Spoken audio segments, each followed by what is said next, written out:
하나님 아버지, 오늘도 저희들을 말씀 앞으로 인도하심을 감사드립니다. 주께서 오늘 또 저희들을 십자가의 능력으로 살리심을 말씀을 통하여 보게 하옵소서. 예수님 이름으로 기도드리옵나이다. 아멘. 하나님 말씀 요한복음 7장이죠. 7장인데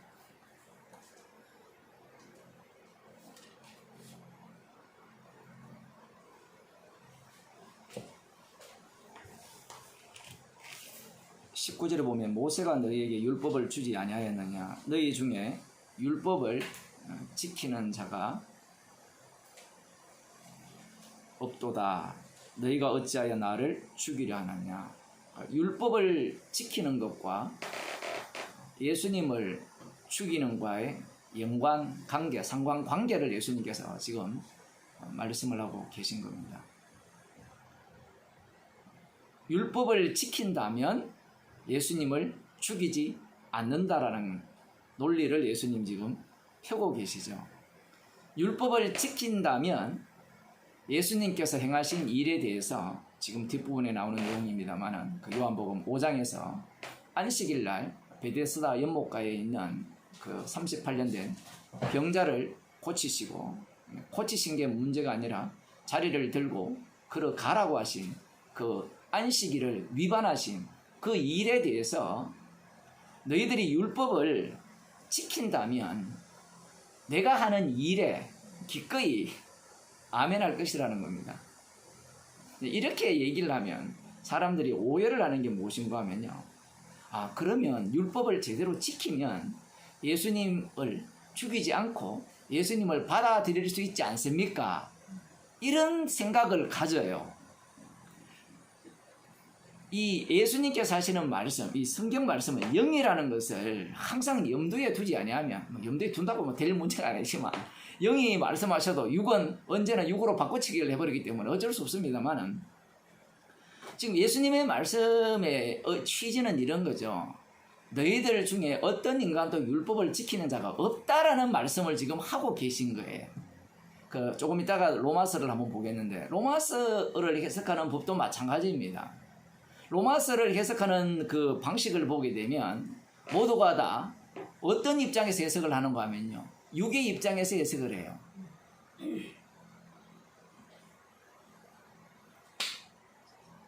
저도 이 복음을 안다고 하지만 성경을 읽을 때 이 우리의 마음속에 이미 깊이 박혀있는 그런 사고방식들이 작용을 하거든요. 은혜를 주시지 아니하면 우리는 금세 육으로 돌아갈 수밖에 없는 겁니다. 로마서 같은 경우에도 마찬가지죠. 잘못 읽게 되면 이런 거죠. 율법을 지키고 할례를 행하는 것은 의롭게 될 수 있다는 거죠. 그런 표현이 나오거든요. 율법을 지키지 않고 할례를 행하는 것은 이거는 무할례와 동일하다 라고 말을 하니까 사람들은 그런 말씀을, 그래, 그러면 율법을 지키고 할례를 행하면 이것은 의롭게 된다, 이렇게 생각하는데, 이 율법을 지킨다라는 자체가 어떤 의미인지를 모르고요. 왜냐하면 이미 사도 바울은 성령을 받은 사람이거든요. 그리고 그가 지금 율법을 말할 때 그 율법의 의미가 어떤 의미로 지금 사용되는가가 사람들은 오해를 하는 거예요. 성령을 받은 입장에서 율법을 이야기하는 겁니다. 성령을 받지 않으면 사도 바울이 말하는 그 율법의 취지를 하나도 못 알아들어요. 무슨 얘기인가 하면 로마서 자체를 읽어 나갈 때, 로마서는 성도에게 쓴 편지잖아요. 그러면 성도만 그 말씀을 알아듣게 돼 있고 아멘하게 돼 있는데, 우리는 자꾸 무슨 생각을 갖는가 하면 저 유대인들을 향해서 이야기를 한다라고 자꾸 생각을 해요.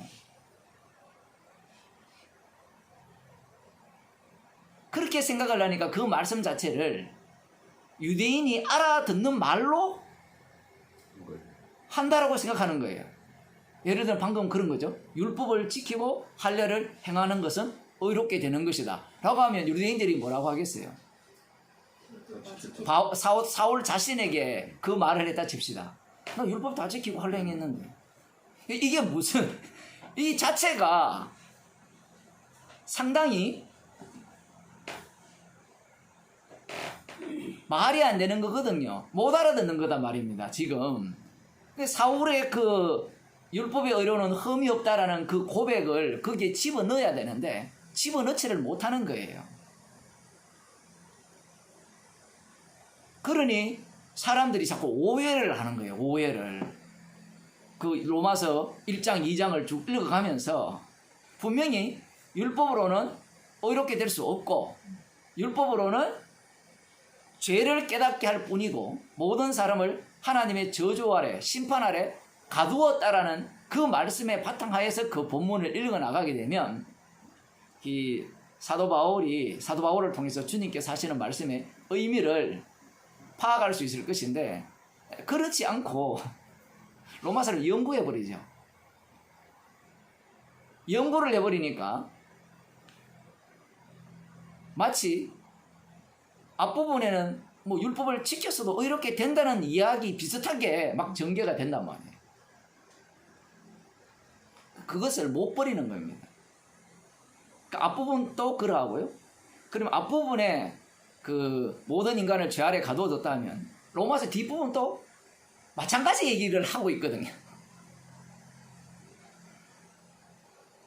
우리가 보기에는 가운데는 교리고 전반부 후반부는 뭐 실제 얘기다라고 만일에 이렇게 나누는 바울 서신을 그렇게 나누잖아요.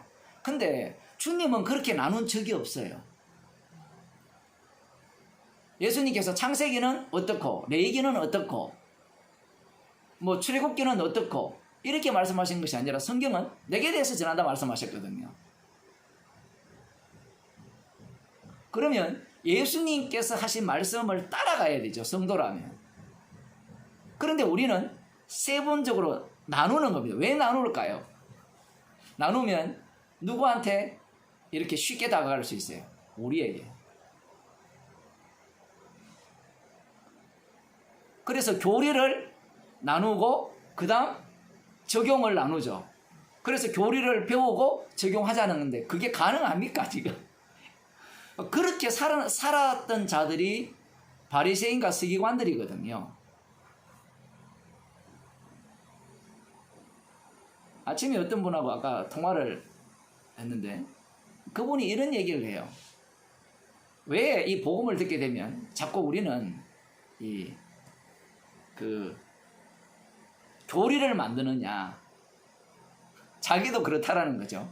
복음을 듣게 되면 이 복음의 핵심 내용을 들으니까 교리가 세워지거든요. 여러분 교리가 안 세워져요? 이미 다 세워지거든요. 아무리 우리가 노력하더라도요 교리를 안 세울 수가 없어요. 왜냐하면 로마서에 나오듯이 인간 자체가 선악 기계예요. 들어가 버리면 항상 교리가 만들어지죠.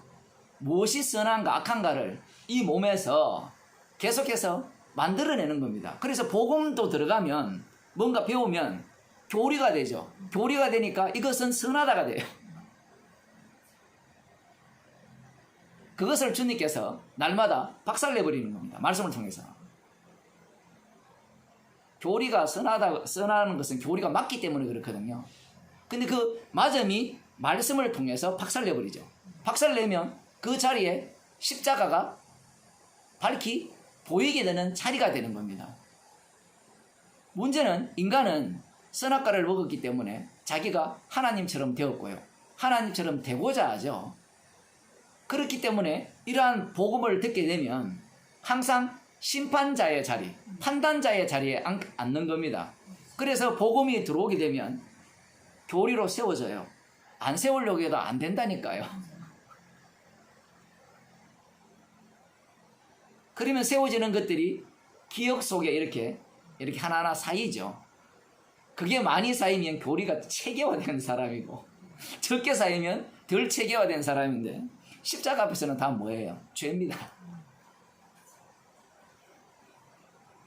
그러한 것들을 이 구약 역사를 통해서도 그대로 드러나거든요. 주님께서는 이스라엘 백성들을 애굽에서 구원하신 걸로 끝내시는 것이 아니라 날마다 유월절 어린 양 속에서 출애굽을 시키는 거예요. 날마다.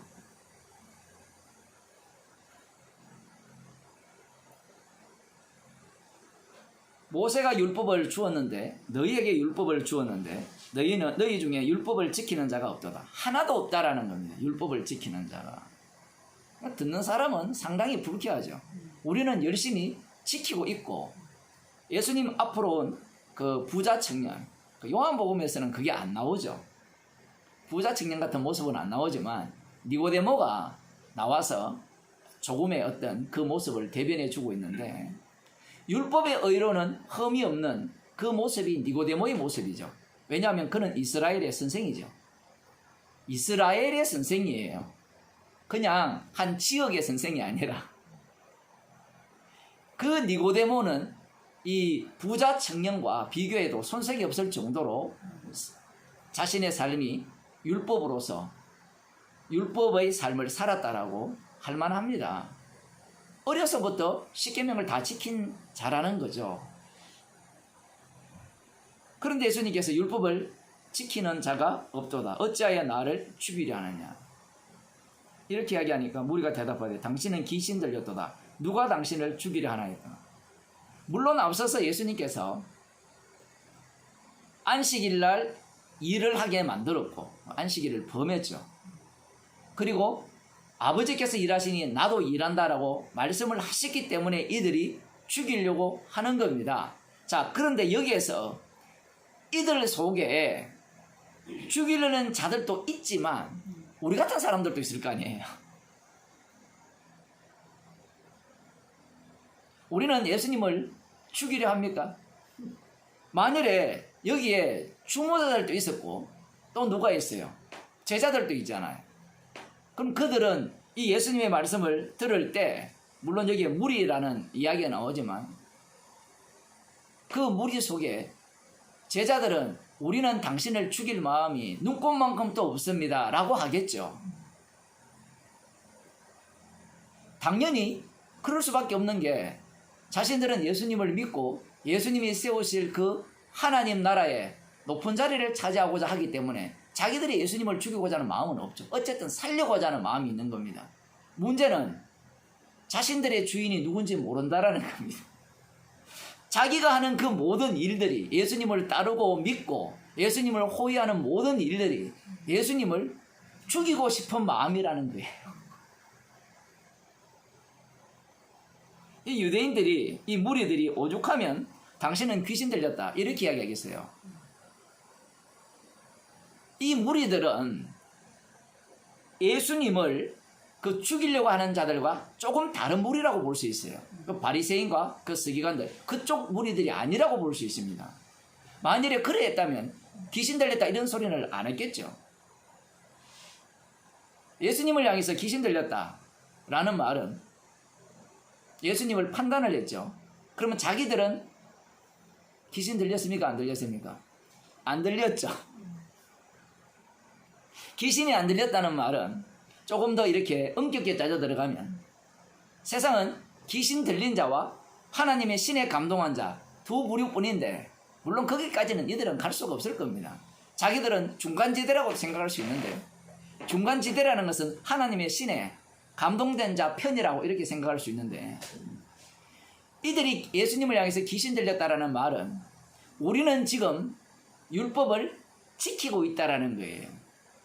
그 귀신 들린 자의 대표자가 누구였습니까? 구약에? 사울 왕이었죠. 악신이 들렸잖아요. 악신이 들린 그 사울 왕의 모습을 보게 되면 율법을 어기는 자의 모습을 보이는 겁니다.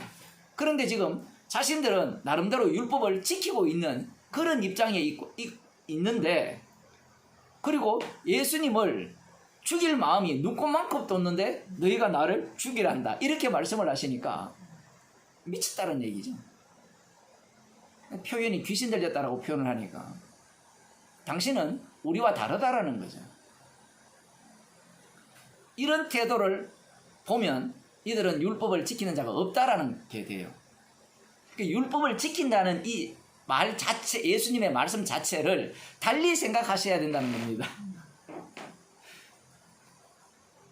율법을 지키는 자가 없다는 말은 율법은 예수님만이 지키죠.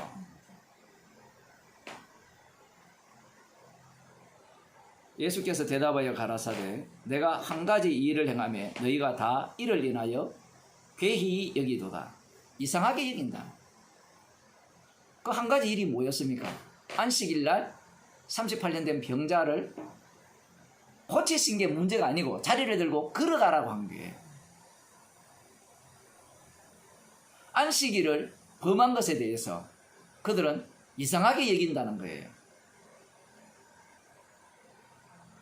이상하게 여길 수밖에 없는 게 그 안식일에 대해서 조금 찾아볼게요.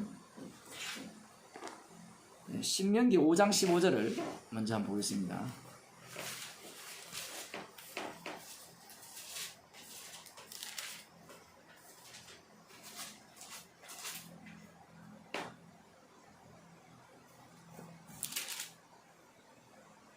(14절부터) 보면 그 13절 엿새 동안 힘써 네 모든 일을 행할 것이나 안식일을 지킬 때는 반드시 조건이 있어요. 엿새 동안은 네 모든 일을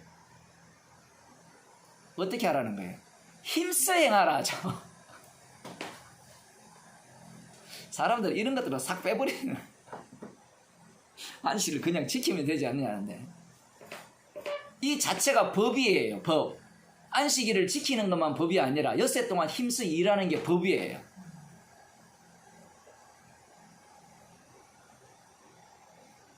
왜 이 말씀을 하시는가 하면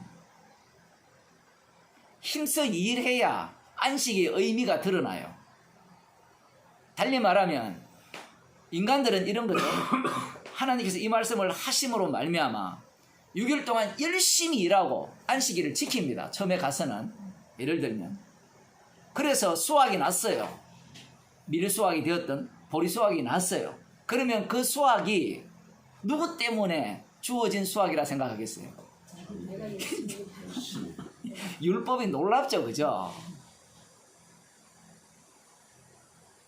열심히 일 안 하고 탱자탱자 놀다가 안식일 날도 쉬는 거예요. 일 안 하고. 그런데 수확이 많았어요. 안식일을 지키겠어요? 안 지키겠어요? 지키죠, 당연히. 어차피.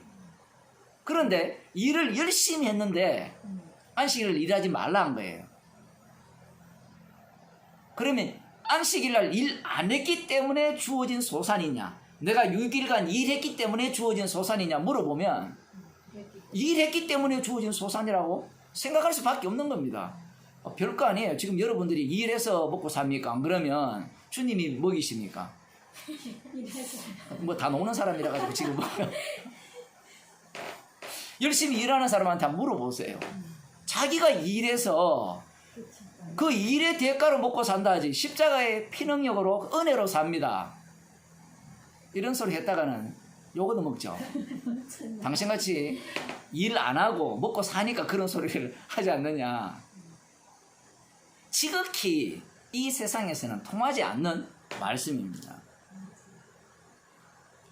그래서 안식일 날 하나님께서는 일을 하지 말라 이렇게 말씀하시는데 그 이유는 7일은 너희 하나님 여호와의 안식일인죠. 여호와의 안식일이라는 이 말은 이제 그 의미가 불분명합니다. 그런데 여기에 보면 너나 내 아들이나 내 딸이나 네 남종이나 내 여종이나 네 소나 네 낙이나 네 모든 육축이나 네 문의 안에 요하는 객이라도 아무 일도 하지 말고 네 남종이나 네 여종으로 너같이 안식하게 할지니라. 집안에 있는 어떤 사람도 일하지 말라는 거예요. 아까 보면 나온 게 너를 위하여 힘써 일하라는 거거든요. 그럼 너를 위하여 힘써 일하지 말라는 거죠. 안식일 날은 여호와의 안식일이기 때문에. 안식일을 주인 예수님이잖아요. 지금 거기까지도 지금 연결돼야 되는데 좀 더 봅시다. 여기 보면 네가 애굽 땅에서 너는 기억하라. 네가 애굽 땅에서 종이 되었더니 너희 하나님 여호와가 강한 손과 평팔로 너를 거기서 인도하여 내었나니 그러므로 너희 하나님 여호와가 너를 명하여 안식일을 지키라 하셨느니라. 그 애굽 땅 종이 되었는데 하나님께서 강한 팔과 평팔로 강한 손과 평팔로 너희들을 인도하여 내셨다라는 거예요. 자, 이 과정을 들여다보면 이스라엘 백성에게 한 게 뭐가 있어요? 한 것은 죄밖에 없어요. 원망밖에 없습니다. 그러면 그들이 어떻게 애굽에서 인도함을 받았느냐 할 때는 유월절 어린 양의 피로 인도함을 받은 거죠. 그 피로 용서함을 받아서 지금 여기까지 온 겁니다. 그러면 이들이 약속의 땅에 왔을 때 그 땅에 들어간 것도 마찬가지죠. 그 땅에 어떻게 들어갔어요? 그 땅에 어떻게 들어갔습니까? 언약궤를 앞장세워서 들어가죠. 언약궤를 앞장세워서 들어가기 전에 그 여호수아 5장에 보면 길갈에서 할례를 먼저 행합니다. 할례를 행한다는 것은 죽었다라는 거예요. 그 애굽의 수치를 굴러가겠다는 건데 이걸 달리 표현하면 다시 출애굽이라는 거예요.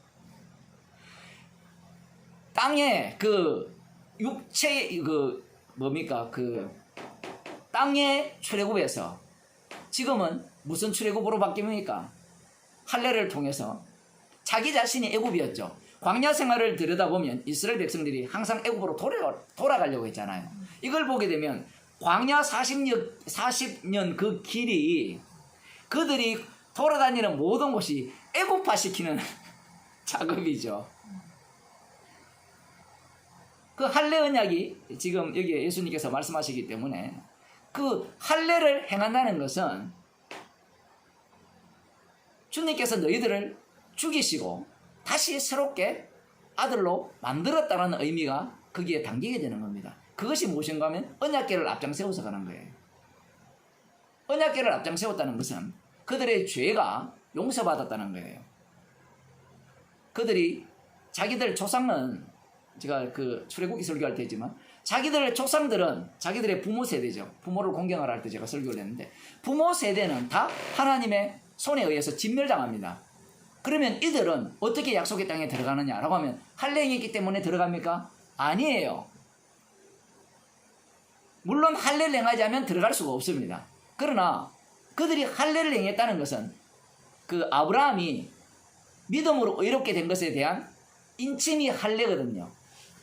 그러면 그들은 똑같은 거예요. 그들은 이미 믿음으로 의롭게 된 거예요. 자기 행위로 의롭게 된 것이 아니라 그걸 인치는 게 할례라고 보게 된다면 그들은 하나님의 심판에 의해서 다 멸망받아야 돼요. 누구처럼? 자기 부모 세대들처럼. 멸망받아야 되는데 그 민수기 1장에서 계수한 군사들이 있거든요. 그 군사들이 신명기에 가면 다 죽습니다. 하나님의 손에 의해서. 이런 게 참 재밌죠. 하나님께서 군사로 사울 군사로 20세 이상을 계수하라 하셔놓고 그래 그 싸우는 군사들이 누구와 싸우는지 한번 보자는 겁니다. 보니까 신명기로 가니까 그 군사가 다 죽어요. 누구에 의해서 죽습니까? 하나님의 손에서 다 죽어요. 하나님의 손에 죽었다는 것은 그 바로의 군대가 하나님의 손에 의해서 죽었죠. 너희들은 애국과 같은 똑같은 자들이다라는 것을 하나님께서 말씀을 하시는 거예요. 그 심판 속에서. 그러면 그 자녀들은 어떻게 약속의 땅에 들어가느냐 할 때는 심판받았기 때문에 그래요. 마찬가지예요. 애굽에서 구출할 때 그들이 의로워서 구원받은 게 아니잖아요.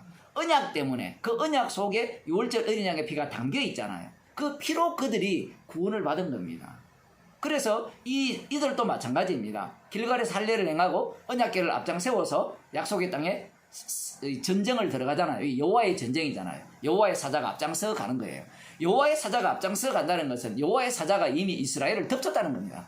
이 여호와의 사자의 특징이 뭔가 하면 그 유월절 날 밤에 죽음의 사자예요. 이 죽음의 사자를 이길 수 있는 방법은 하나밖에 없습니다. 유월절 어린 양 피뿐이에요.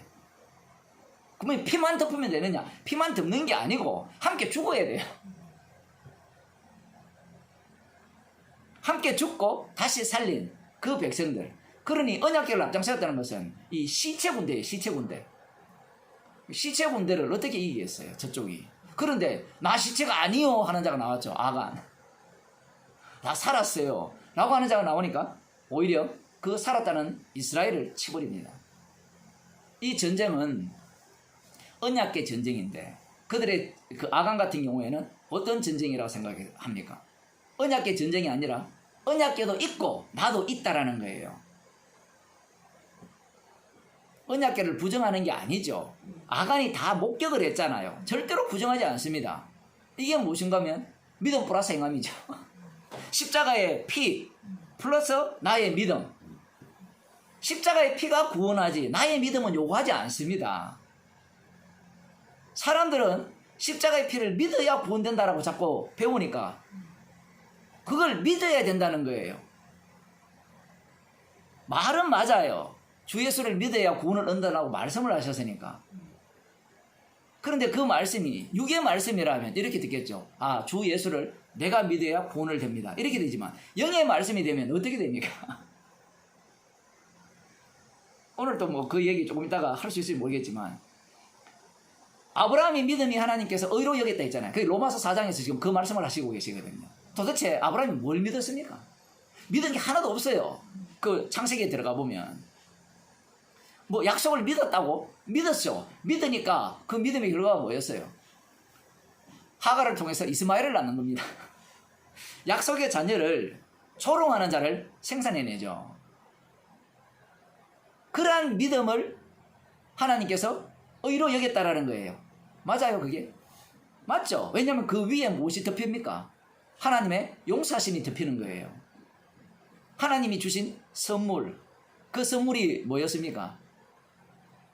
우리가 아직 죄인 되었을 때 하나님께서 자기의 아들을 통해서 그 죽으심을 통해서 죄를 용서하시고 의롭게 하시는 그걸 믿은 거죠. 그 믿음의 내용. 그런데 아무리 찾아도 아브라함의 그런 믿음이 없어요. 나오는 거는 이삭을 바칠 때 그 모습이 살짝 비춰지게 됩니다. 그 이삭의 희생을 통하여서 자신이 의롭게 됐다는 것입니다. 그러니까 자기의 믿음은 그 이삭의 번제물 앞에서 부정당하는 믿음이 되죠. 반드시 주님께서 의로 여기실 때는 그 자신의 믿음이 그 속에 들어가 있어야 돼요. 자신의 믿음이 들어가 있지 않으면 의로 여기신다는 것이 무용지물입니다. 로마서 4장을 먼저 한번 보겠습니다. 여기 보면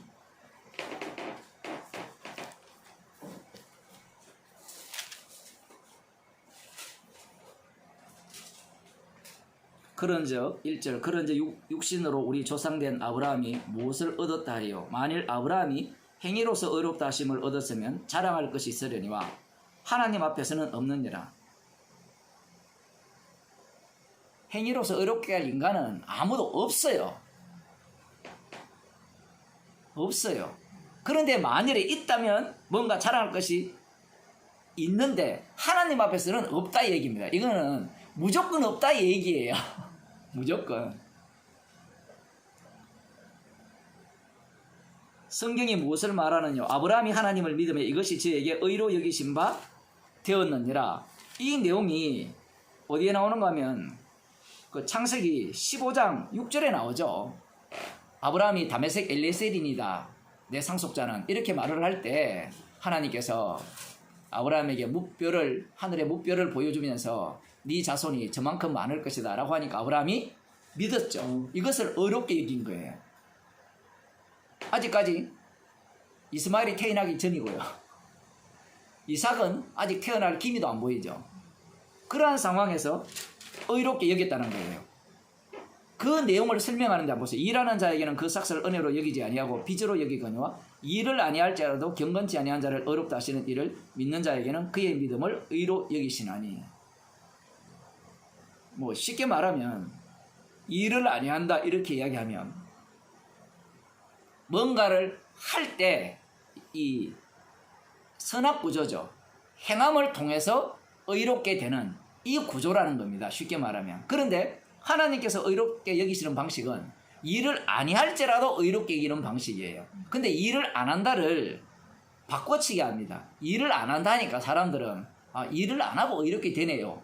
이렇게 논리가 가는데 그 뒤에 보면 일을 안 했다는 것의 의미가 드러나는데 경건치 아니한 자를 의롭게 하는 거예요. 경건치 아니한 자를.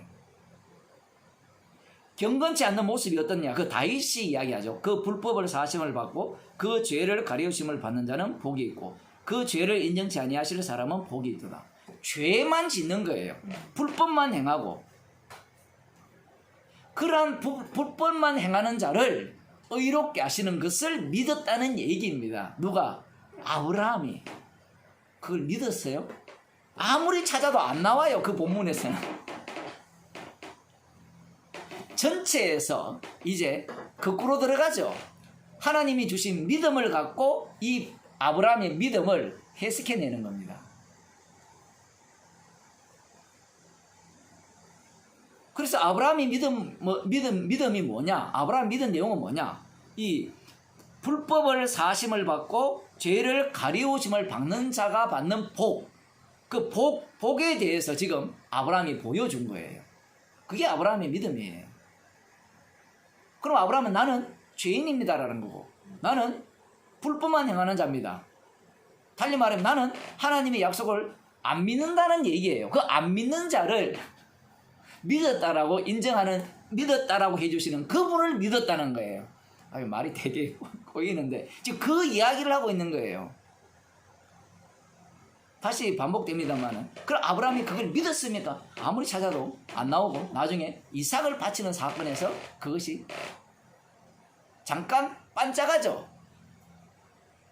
그렇게 보여주는 겁니다. 그러면서 조금 더 봅시다.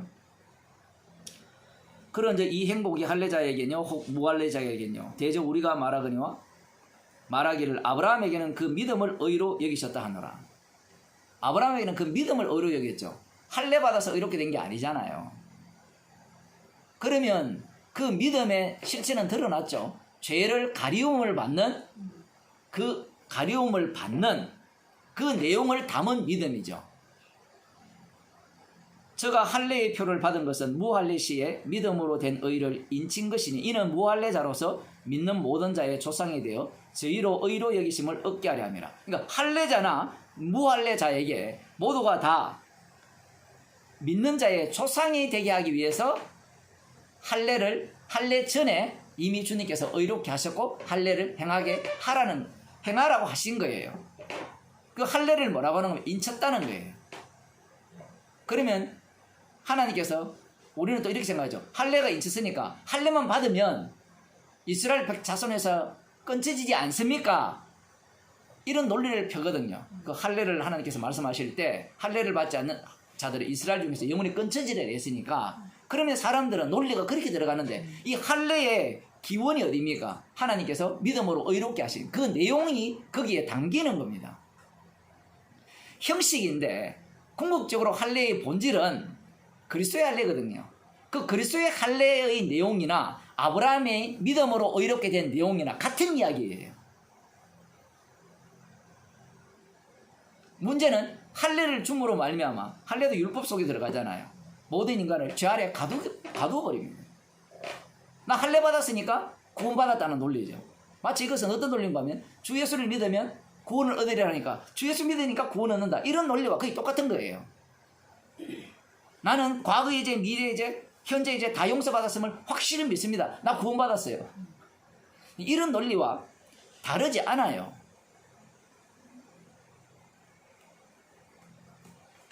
안식일 얘기를 조금 더 해야 되는데요. 그 신명기 다시 보게 되면 하나님께서 왜 안식일을 지키라 했느냐라고 할 때는 바로 안식일의 주인이 하나님이시고, 구약에 보면 그렇게 되어 있죠. 하나님이 안식일이잖아요. 하나님이 안식일이기 때문에, 그리고 그걸 지키라 하신 이유가 애굽 땅 종되었던 곳에서 하나님의 강한 손과 편팔로 그들을 구원했기 때문에 지키라는 거거든요. 그 말은 너희들은 은혜로 산다는 겁니다. 피로 산다는 거예요. 그런 것이 어디 있냐라고 할 때는, 이스라엘은요 어떻게 돌아가느냐라고 할 때는 레위 지파 중심으로 돌아가요. 레위 지파가 사라지면 이스라엘은 자동적으로 멸망당합니다. 왜 그러냐면 레위 지파 안에 누가 있어요? 제사장이 있거든요. 아론 계통에 제사장이 있습니다. 자, 레위 지파가 민수기에 보면 군사수에 안 들어가요.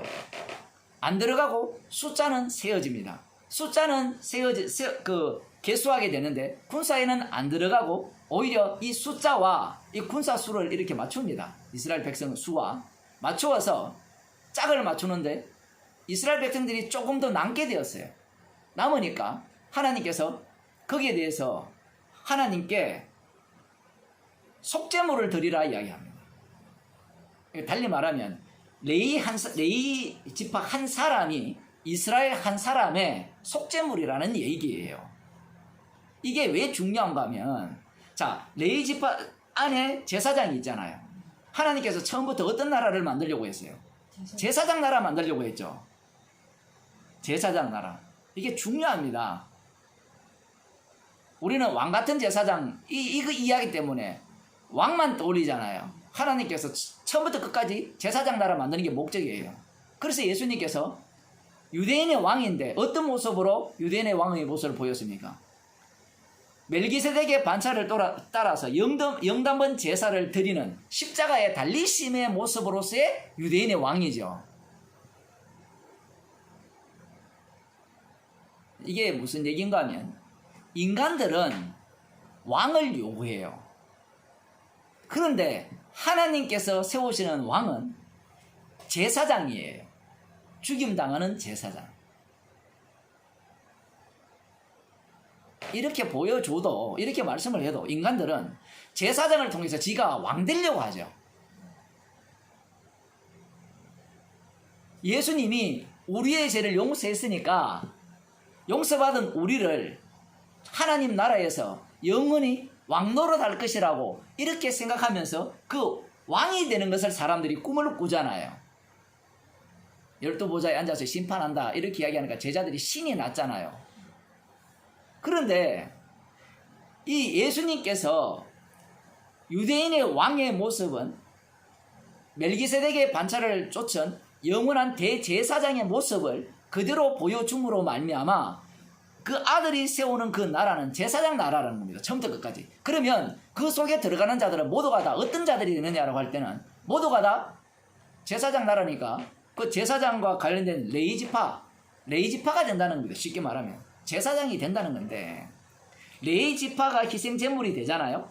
그 희생물로 속죄물로 삼는데 그 속죄물을 뽑아내어서 대표자로 삼은 게 대제사장입니다. 쉽게 말하면 대제사장이 희생물이 되거든요.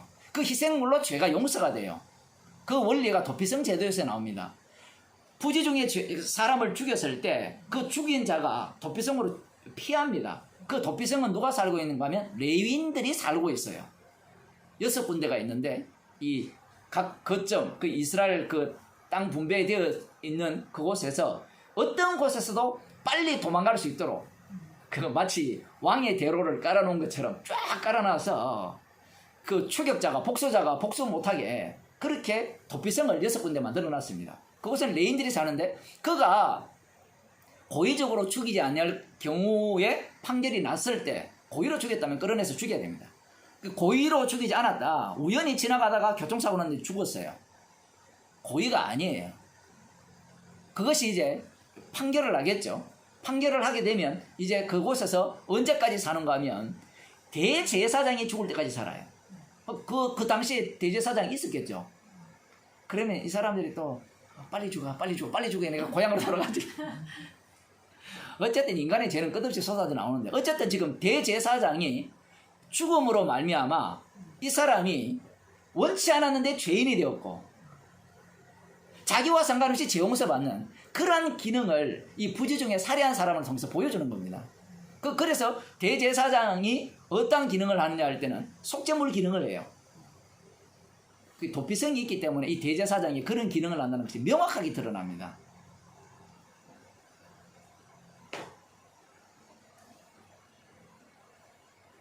이 희생제물을 통해서 이스라엘 백성들이 약속의 땅에 들어가게 되는 겁니다. 표현을 하면 그곳에서의 그 일하는 것도 마찬가지고요. 그렇게 되면 6일 동안 열심히 일하는 것이 누가 했느냐 이걸 이제 물으시는 거예요. 그걸 은혜라고 표현할 수 있습니다. 선물이에요, 선물. 그러니까 우리가 열심히 돈을 버는 것, 돈을 벌 수 있고 일을 할 수 있다는 것은 하나님의 선물이에요. 뭐 안 믿으시면 방법이 없어요. 십자가의 용서하심이 아니면 이미 우리는 불심판 받아야 돼요. 그 선물을 통해서 너희들은 지금 6일 동안 열심히 일했다는 겁니다. 하나님의 법은 너희들이 너희 일을 힘써 일하라 이렇게 말하시니까 그들에게는 이거는 내가 힘써 일해야 되겠구나. 내가 했구나. 이렇게 의식하도록 율법이 만들어내는 겁니다. 거꾸로.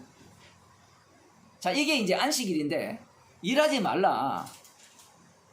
이제 설명을 많이 했잖아요. 그런데 이 이스라엘 백성들이 과연 이 율법대로 안식일 날 일 안 하느냐 할 때는 일을 해요. 왜 일을 하느냐 할 때는 이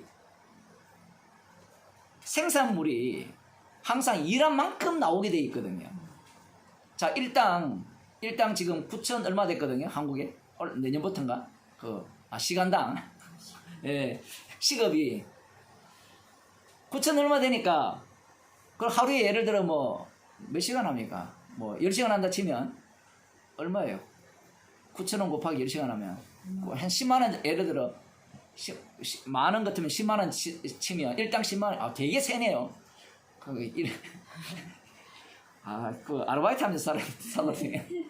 10만 원인데 자 토요일까지 일한다 칩시다. 그러면 안식일을 일 안 했어요. 예를 들어. 그러면 일 안 한 만큼 수확이 줄어들 거 아니에요. 수입이. 그건 농사 지을 때도 마찬가지고 장사꾼들은 특히 더 하죠. 하나라도 더 팔아야 되잖아요. 과거에는 그래도요. 주일날 문 안 열었어요. 그래도 어쨌든 지키라니까 안 열고 안 열어도 마음에 여유가 있었어요. 은혜로 산다. 감사하다. 복음이고 가네. 그런 게 있었는데 지금은 이제 완전히 구약시대로 돌아간 겁니다. 예배 시간도 아까워요. 말씀 듣는 시간도 아까워요. 그래서 빨리 유튜브 틀어가지고 그 시간 짬 날 때 다 듣는 거예요. 듣고 어디로 가야 돼요? 돈 벌러 가니까.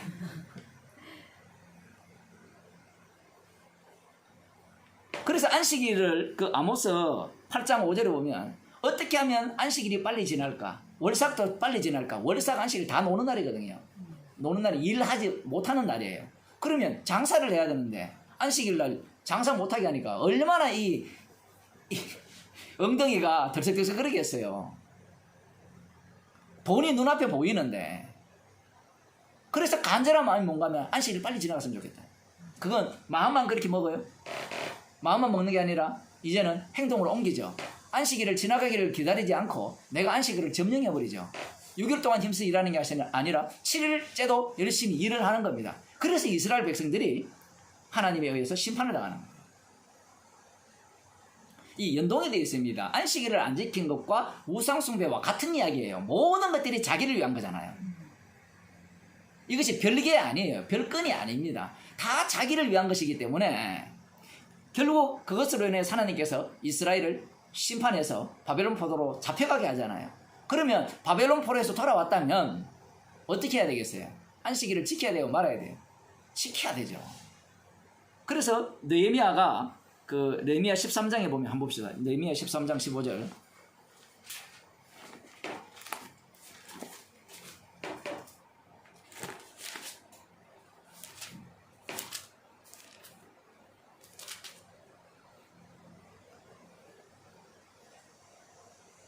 그 앞부분에는 11조를 내는 문제를 다뤘고요. 15절 보고 그때에 내가 본적 유다에서 어떤 사람이 안식일에 술틀을 밟고 곡식단을 나귀에 실어 운반하며 포도주와 포도와 무화과와 여러가지 짐을 지고 안식일에 예루살렘에 들어와서 식물을 팔기로 그날에 내가 경계하였고 또 두로 사람이 예루살렘에 거하며 물고기와 각양 물건을 가져다가 안식일에 유다 자손에게 예루살렘에서도 팔기로 내가 유다 모든 귀인을 꾸짖어 이르기를 너희가 어찌 이 악을 행하여 안식일을 범하였느냐 너희 열조가 이같이 행하지 아니하였느냐 그러므로 우리 하나님이 이 모든 재앙으로 우리와 이 성읍에 내리신 것이 아니냐 이제 너희가 오히려 안식일을 범하여 진노가 이스라엘에게 임함이 더욱 심하게 하는도다 하고 안식일 전 예루살렘 성문이 어두워 갈 때에 내가 명하여 성문을 닫고 안식일이 지나기 전에는 열지 말라 하고 내 종자 두어 사람을 성문마다 세워서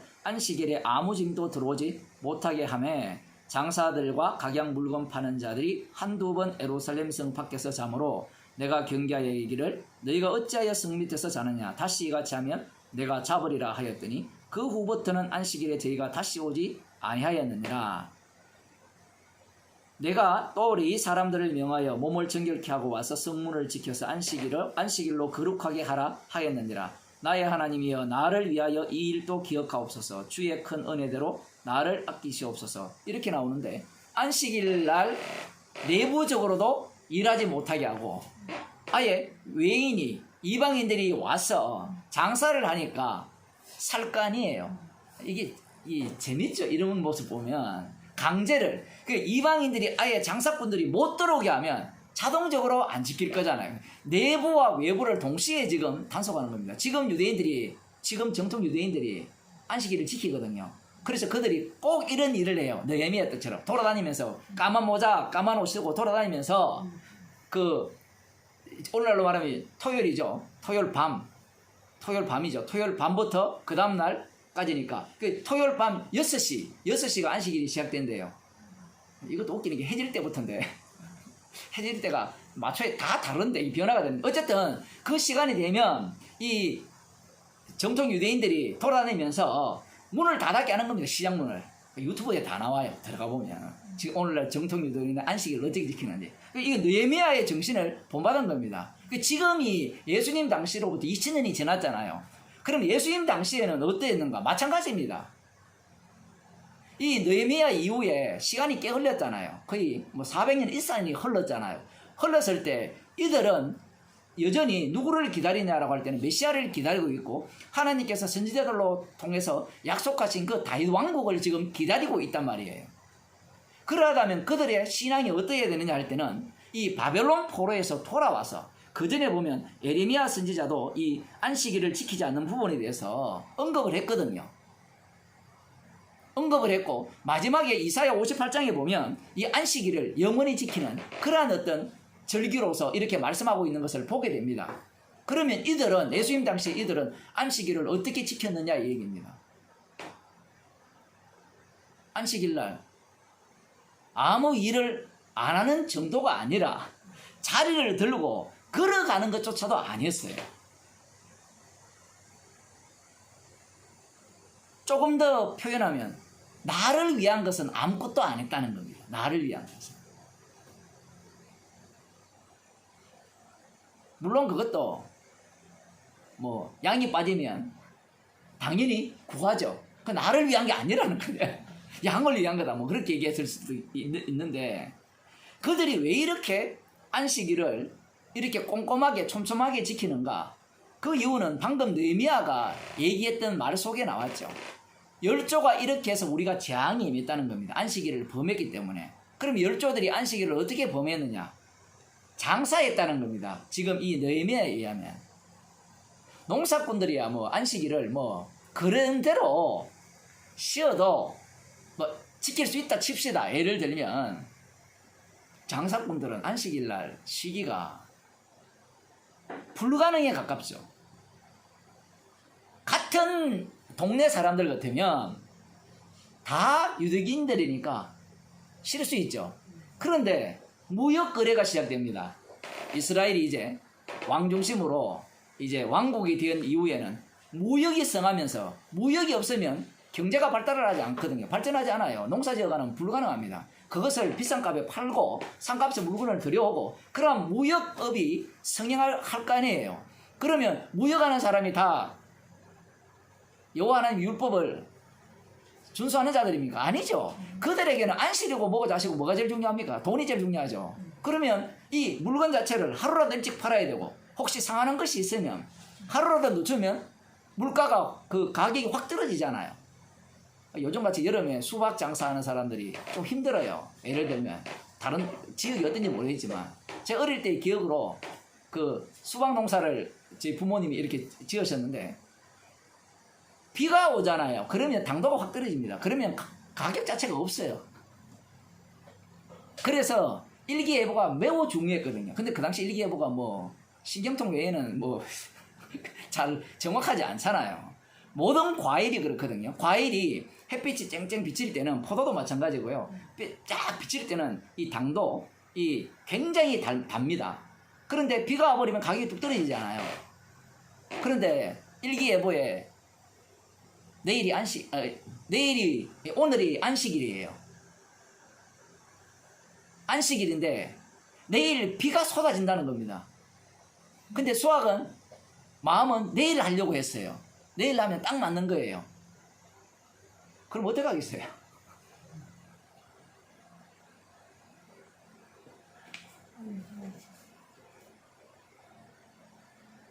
농촌에도 그런 일이 많이 일어나거든요. 주일날 되면 예를 들어 막 폭우가 쏟아지는 거예요. 그러면 이제 모내기를 해놓은 물이 잠겨버리면 이게 썩어버리잖아요. 그러니까 빨리 논에 가서 일을 해야 돼.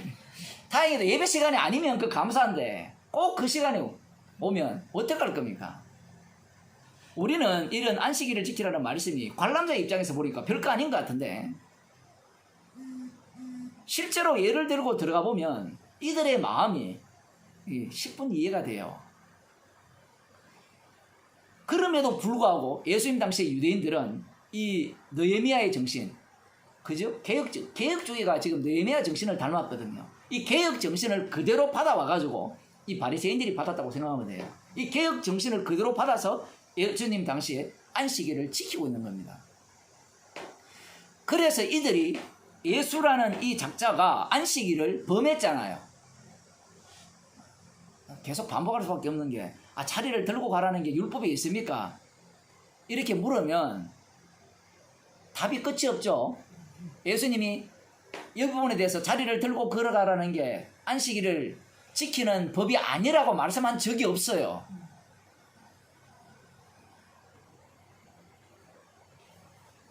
예수님께서 그걸 들고 갔어요. 그러면 자기 민족에게 어떤 일이 발생합니까? 이것은 한 사람의 문제지만 이 한 사람이 파급 효과를 미치게 되어 있거든요. 한 사람의 문제지만 지금 구약율법에 보면 어떤 죄를 범했을 때는 죽이라 해요. 바로 즉각 죽이라 하거든요. 그런데 즉각 안 죽이면 그게 한 사람이 되고 두 사람이 되고 기하급수적으로 늘어나죠. 예를 들면 그 간음한 현장에서 잡힌 사람을 죽이라 하거든요. 간음한 자가 있다면 남자들 여자들 다 죽이라 했잖아요. 죽였습니까? 죽였으면 아마 이스라엘 전체 다 죽었을 거예요. 그런데 안 죽이니까 그것이 파급 효과가 되고 우상 숭배하는 자를 죽이려 했는데 안 죽이니까 그게 퍼져나가고 동성연애자를 죽이려 했거든요. 죽이려 했는데 안 죽이니까 퍼져나가는 거, 이 원리를 이들이 너무나도 잘합니다. 그러하기 때문에 우리가 여호와 하나님으로부터 심판을 받았다는 겁니다. 그러니 예수님이라는 이 그 작자가 나와가지고 안식일에 들고 가라, 안식일을 범하게 선동한 거잖아요. 그러니 가만두면 안 되죠. 그들 입장에서는. 이것은 율법을 범하는 뿐만 아니라 이것은 우리를 궁극적으로 하나님의 진노를 당하게 하는 거예요. 그러려면 어떻게 해야 됩니까? 싹둑 잘라서 내야 되죠. 그래서 사울이 예수 믿는 자를 핍박하고 심지어 죽이는 것까지도 동의를 한 겁니다. 왜냐하면 이것은 하나님께서 우리에게 주신 율법 정신이라는 거예요. 지금 그러한 어떤 내용을 지금 담고 있습니다. 다시 요한복음으로 돌아와서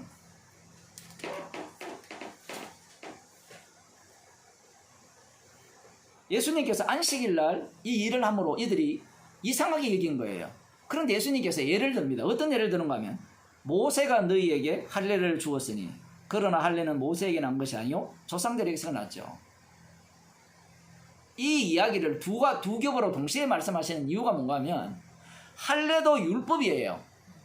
율법인데 이 율법이 모세가 준 겁니까? 아닙니까? 아니죠. 어디로부터 왔어요? 하나님께서 아브라함에게 명하신 그 할례 언약이잖아요.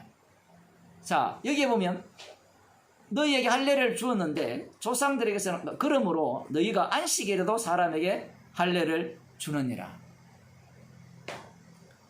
야, 이게 율법과 율법의 충돌이에요.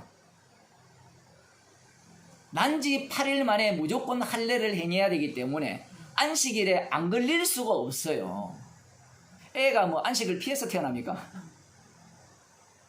그러면 안식일 날 아무 일도 하지 말아야 되는데 지금 예수님의 이 판단을 한번 보세요. 안식일 날 할례를 행하는 이것을 일로 봅니까? 일 아닌 것으로 봅니까? 일로 보고 계시죠. 그런데 유대인들은 안식일 날 할례 행하는 것을 일로 봅니까? 일하지 않는 것으로 봐요. 일하지 않는 것으로 봐요. 이런 것들이 이게 영과 육의 차이예요. 아니 율법 지키는 게 그게 어떻게 일이냐 이거예요. 제사장들이 안식일 날 제사 드린다고 정신이 없거든요. 평소에는요 이게 재밌어요. 평소에는 이들이 11조 하기 싫으니까 그 제사 드리는 것을 일로 안 봐요. 노는 걸로 봐요. 노는 걸로 본다고요. 그런데 자기들이 살려고 하면 그것을 뭘로 보는가 하면 또 일로 보는 겁니다. 하여튼 관점이 왔다 갔다 합니다. 어쨌든 지금 할례를 행하는 것을 일로 안 보고 있죠.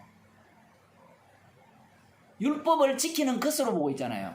그런데 예수님께서는 이 할례를 갖고 오고 그리고 모세 율법과 이것을 지금 서로 충돌시키고 있는 거예요. 그래서 모세 율법을 폐하지 아니하려고 사람이 안식일에도 할례를 받는 일이 있다라는 겁니다. 야, 정말 이게 말씀이 너무 어렵죠. 모세 율법을 폐하지 아니하려고 할례를 행한다는 거예요. 이걸 달리 표현하면 모세 율법을 폐하지 아니하려고 할례를 통해서 안식일을 깨워버린다 이 얘기입니다. 안식일을 범한다 이 얘기예요. 이런 해석은 예수님 외에는 할 수가 없습니다. 그들은 아까 전에 제가 그런 얘기 했잖아요. 두 가지가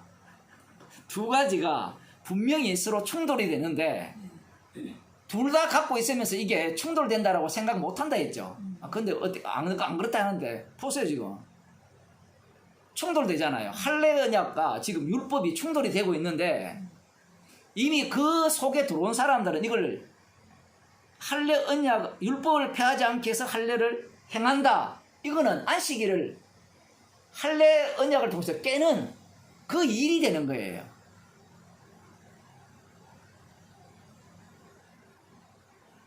율법은 궁극적으로 할례를 보여주는 할례 언약을 보여주는 율법이거든요. 그런데 이렇게 못 봐요. 문제는 어느 누가 이렇게 보겠습니까? 할례 지키는 것이 안식일을 범하는 것이다, 깨는 것이다. 그런데 예수님의 해석은 모세의 율법을 지키기 위해서 폐하지 아니하려고 사람이 안식일에도 할례를 받는다라는 얘기예요. 오히려 할례를 안식일 날 행함으로 말미암아 율법을 폐하지 않는 것이에요. 율법을 이루는 것이 된다. 이런 말씀을 하시고 계시는 거예요. 어차피 상대는 못 알아듣습니다. 지금 못 알아듣는 이야기를 하는 거예요. 그러면 이 말씀은 누구만 알아듣냐 할 때는 성령 받은 사람만 알아듣는 거예요. 이것을 설명해서 납득시키려고 예수님께서 하시는 게 아니에요.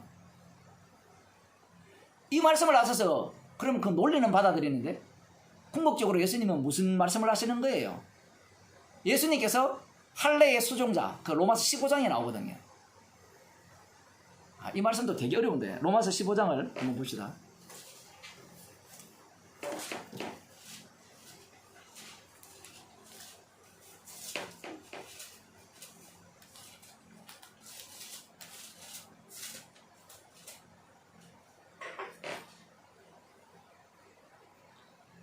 예수님께서 18절에 보면 내가 말하노니 그리스도께서 하나님의 진실하심을 위하여 할례의 수종자가 되셨으니 이는 조상들의 주신 약속들을 경고케 하시고 이방인으로 그 긍휼하심을 인하여 하나님께 영광을 돌리게 하려 하심이라. 이렇게 되어 있거든요.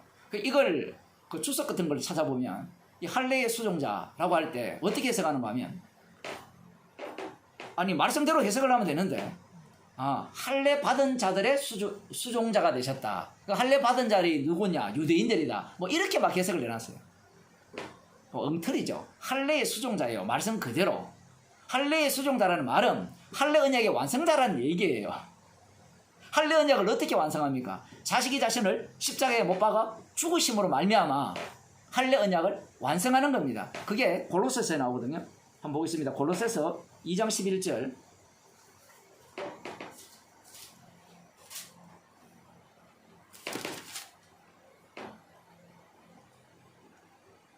너희가 손으로 하지 아니한 할례를 받았으니 곧 육적 몸을 벗는 것이요 그리스도의 할례니라. 그리스도의 할례 어떻게 받았어요? 주님께서 홀로 십자가에 달려 죽으시고 부활하심으로 말미암아 성도들이 그리스도의 할례를 받은 거예요. 그게 바로 할례의 수종자라는 말씀의 의미예요. 그래야만 로마서 앞부분에 나오는 할례에 대한 말씀이 다 해석이 되고 이해가 돼요.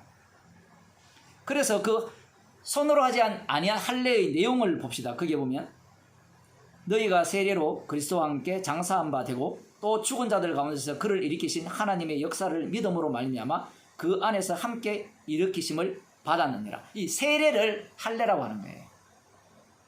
그리스도의 할례.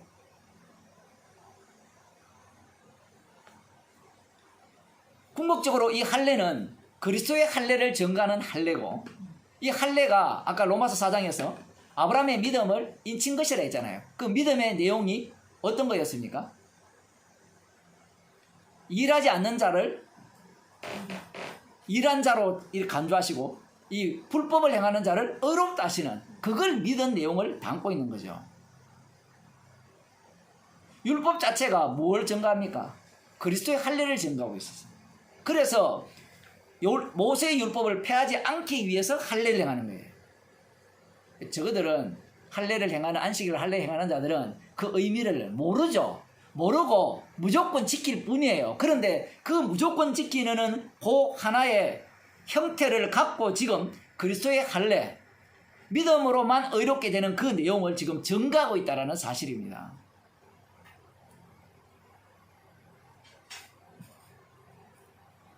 유대인들이 이 말씀을 알아들을 수가 없죠. 아무리 말해도 못 알아듣는 얘기입니다. 그러면 이것은 주님께서 친히 십자가에 달려 죽으시고 부활하셔서 성령을 주는 자에게만, 달리 말하면 선택받은 자에게만 지금 알려지는 말씀인 거예요. 그러고 하시는 말씀이 이 내용이거든요. 내가 안식일에 사람의 전신을 건전케 한 것으로 너희가 나를 노여워하느냐. 전신을 건전케 했다.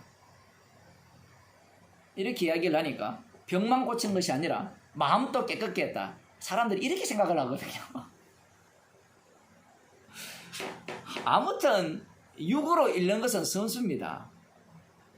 예수님의 말씀은 그리스도 안에 넣어버렸다는 얘기예요. 그리스도 안에, 십자가 안에 집어넣어버렸다는 겁니다. 그걸 달리 표현하면 사망에서 생명으로 옮겼다라는 거예요. 예수님께서 인자됨을 인하여 심판하는 권세를 가졌잖아요. 생명의 부활로 불렀다는 겁니다. 생명의 부활로. 생명의 부활로 불렀는데 그는 본래 어떤 자였어요? 사망 속에 갇혀있는 자죠. 저주받은 자고 지옥 간 자잖아요. 그 속에서 주님의 자신의 피로 구원하셨다라는 얘기입니다. 이것을 전신을 건전케 했다라고 말씀함으로 말미암아 듣는 자들은, 육에 속한 자들은 이 말씀을 이렇게밖에 못 듣죠. 예수님이 병을 고쳤을 뿐만 아니라 우리 흔히 배우듯이 죄 용서하셨다, 말은 맞긴 맞아요. 그런데 이것도 관람자의 입장에서는 그렇게 볼 뿐인데, 이 참여자가 되면 우리 자신이 사망에서 생명으로 옮긴 자로 이 말씀 속에 합류당하죠.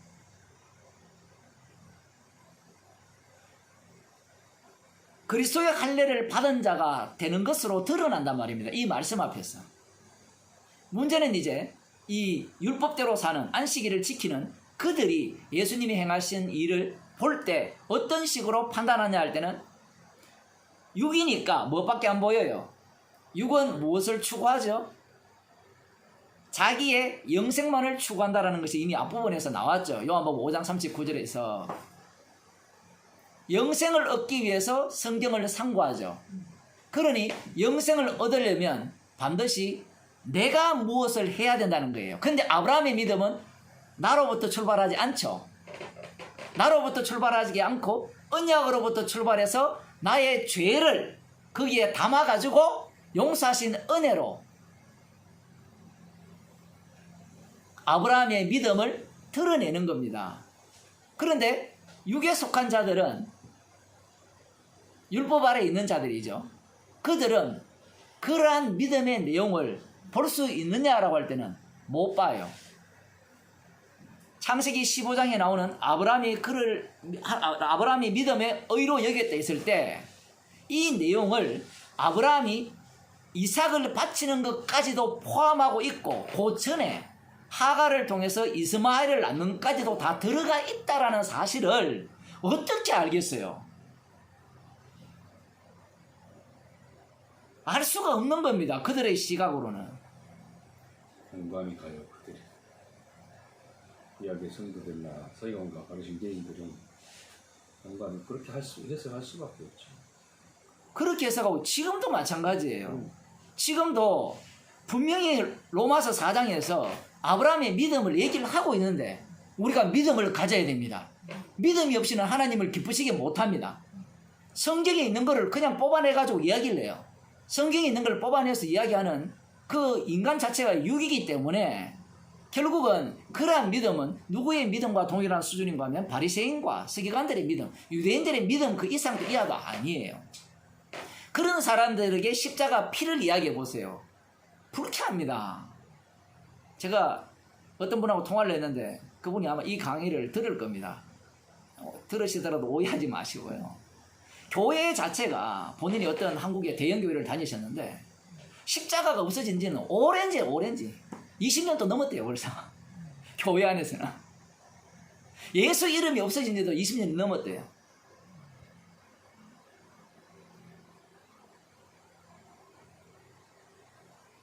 요즘 목사들이 모여서 그런 얘기 하거든요. 교회에서 십자가 이야기하면요 쫓겨난다 얘기합니다. 여러분 우습죠. 이게 우스운 이야기가 아니에요. 왜 십자가 이야기하면 교인들이 싫어할까요? 지금 교인들이 얼마나 힘들어요. 옛날에 비하면 아무것도 아닌데, 그죠? 옛날에 비하면 힘든 거 아니거든요. 근데 자기가 일을 너무 많이 만들었어요. 아니 텔레비 안 보면 여유롭거든요. 인터넷 안 보면 시간이 많이 남거든요. 근데 인간이 가만히 있습니까? 자기를 다 괴롭히는 겁니다. 인터넷 보면 다 싫어하는 거 좋아하는 게 다 나오니까 인간이 선악구조를 파악하니까 전쟁 아니면 전쟁. 나 정치 텔레비 보면 지 스트레스 다 주는 거예요. 다 받고 교회 왔는데 교회 오니까 더 스트레스 주네. 십자가 앞에서 죄인이라니까 이게 짜증나잖아요. 그러니까 누가 그걸 듣고 싶겠어요? 위로받고 싶죠.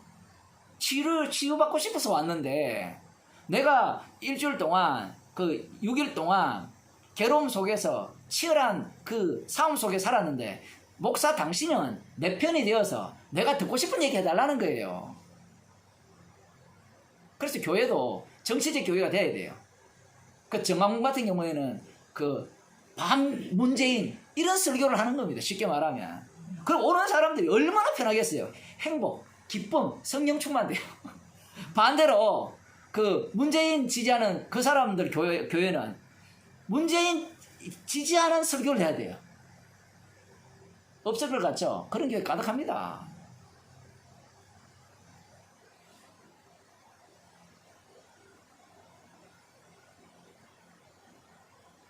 그렇게 그 자기가 괴롭게 사니까 힘들게 사니까 교회에서만큼은 내가 원하는 바를 들려달라는 겁니다. 그래서 디모데후서입니까? 뭐 종말에 말세 때에 스승을 많이 둔다 하잖아요. 뭐 많이 둔다라는 표현은요 달리 표현하면 내 마음에 드는 스승을 구한다는 거예요. 그래서 교회도 골라 잡잖아요. 이제 인터넷에 들어가면 웬만한 큰 교회는 다 있어요. 그래서 쇼핑을 하기 시작하는 겁니다. 쭉 다니면서 쇼핑을 하면서 어느 목사의 설교가 제일 마음에 드느냐. 작은 교회는 안 갑니다. 작은 교회는 그냥 유튜브로만 들어야 돼요. 왜냐하면 작은 교회 갔다가는 연보도 해야 되고 봉사도 해야 되기 때문에 절대로 작은 교회는 선택하지 않습니다. 선택하지 않고 대신 유튜브로 구독만 해주고 구독수 늘면 뭐 돈 버는지 모르겠지만 어쨌든 뭐 그런 식으로 하고 그 다음 이제 좀 큰 교회 최소한 한 몇천 명 모이는 그런 교회 이상을 이제 쇼핑을 하면서 듣는 거예요. 그래서 뭐 집에서만 듣기가 좀 그러면 그런 교회로 출석하는 겁니다. 그러면 그 교회 오는 사람들 대부분이 지 마음에 드는 사람들만 모였잖아요. 같은 무리들. 세상이 정말 재밌는 거예요. 그럼 우리들도 똑같아요. 인간은 거기서 못 벗어나요. 자기 속에 있는 것밖에 몰라요. 우리는 안 그렇다가 아니고요. 인간은 뭐든지 자기가 좋아하는 걸 찾아가는 겁니다. 그러니까 그 교회 목사가 듣기 좋은 소리를 해야 돼요? 싫은 소리를 해야 돼요? 듣기 좋은 소리를 해야 되는 겁니다. 근데 십자가 복음은 듣기 좋은 소리가 아니에요. 날마다 우리를 찔러 쪼개버리는데요. 어떻게 듣기 좋은 소리입니까?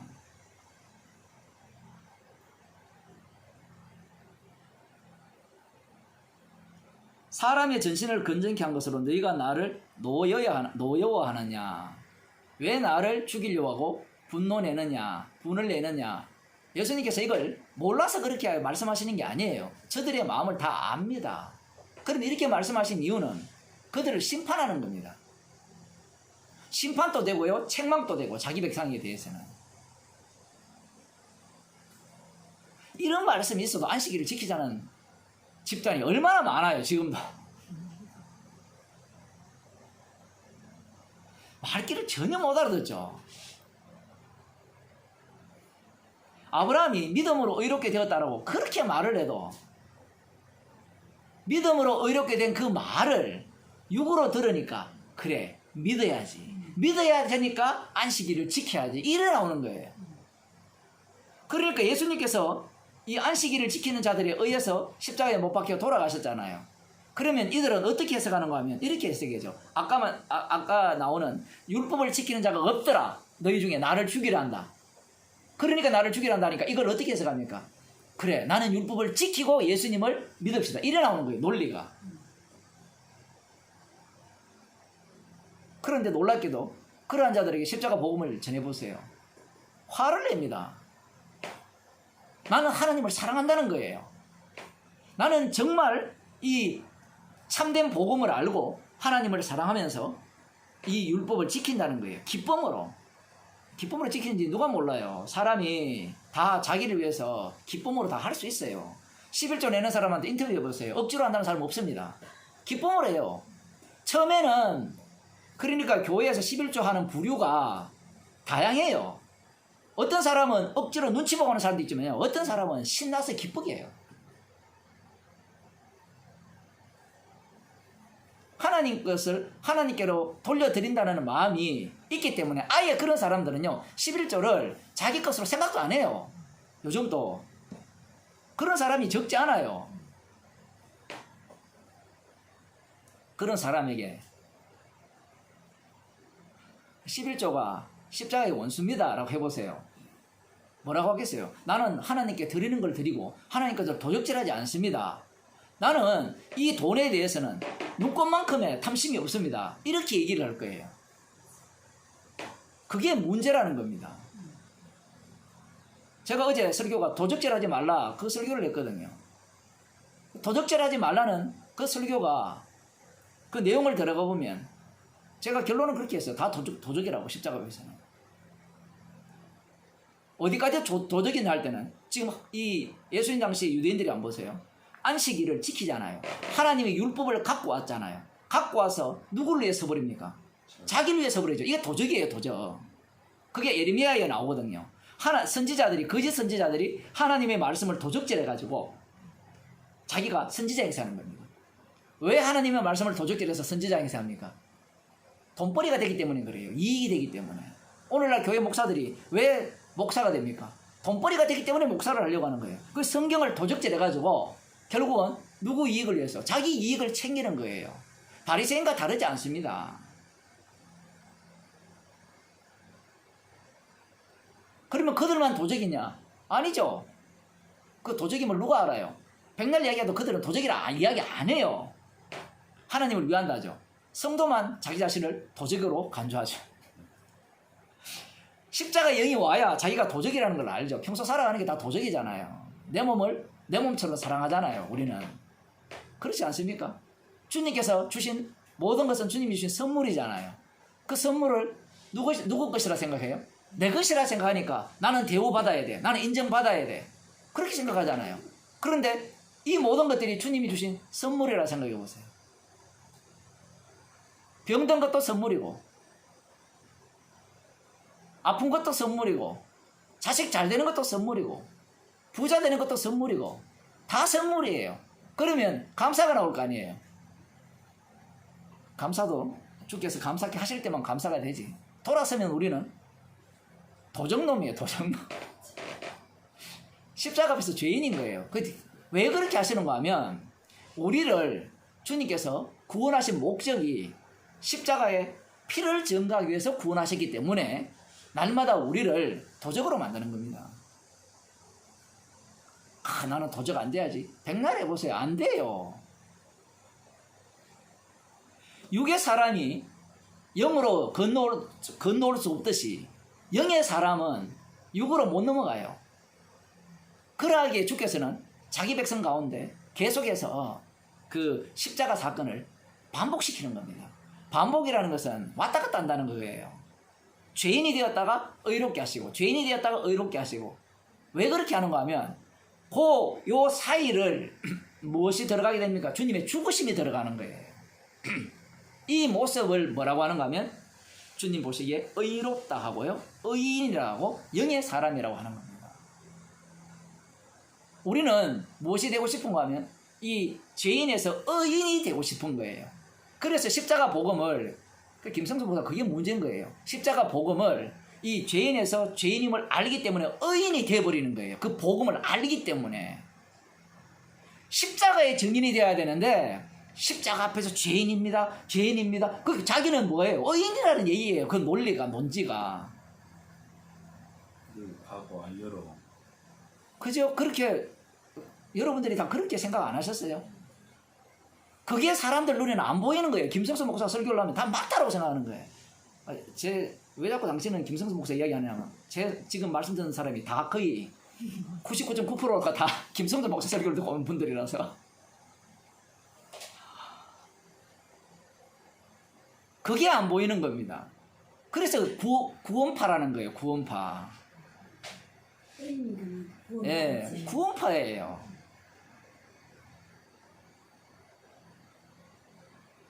설교를 통해서 찔러 쪼개버려야 되는데 이미 의인이 되었기 때문에 쪼갤 게 없어요. 이제는 더욱더 완벽함을 추구해가는, 그래서 말씀을 더욱더 꼼꼼하게 촘촘하게 이해하고 배우고 부지런히 들어서 그걸 완벽하게 이렇게 가꾸어 나가는, 그걸 뭐라고 하냐면 조직신학화예요. 교리화시키는 겁니다. 논리적으로. 그러면 그 교리에 대해서 더 분명하게 확실하게 인식하는 자는 구원이 더 가깝고 이제 거기에 또 차별이 생기죠. 인간들은 그럴 수밖에 없어요. 죄인이 되면 어때요? 다 똑같잖아요. 뭐. 네? 어제 복음을 알았던 10년 전에 알았던 뭐가 달라요? 그리스도 안에서는 다 죄인일 뿐이고 모든 것들은 다 주님 보시기에는 쓰레기에 불과하니까 뭐가 더 잘났고 못났고 있습니까? 오히려 그 복음을 오래 들으면 오래 들을수록 죄인 중에 개수가 더 돼야 되는데, 그 사도 바울의 기도처럼 그 그리스도의 사랑의 깊이와 넓이와 높이를 알아간다라고 할 때 사람들은 그것도 오해하죠. 그리스도의 사랑은 십자가 사랑뿐이에요. 그러면 십자가 사랑의 그 피 흘리심의 은혜를 알아가려면 우리는 죄밖에 지을 게 없어야 돼요. 죄를 더 지어야 돼요. 더 강렬하게, 더 열심히. 근데 죄를 안 지으려고 하잖아요. 육에 속한 자들은. 죄가 뭔지를 모르는 거예요. 십자가 속에 들어와야 모든 것이 뭘 해도 그 피를 증가하기 위한 죄임을 아는데, 십자가 안에 못 들어오니까 죄냐 아니냐를 지가 다 구별해서 나 죄 안 짓겠어요? 나 죄 지었어요? 이렇게 나오는 거예요.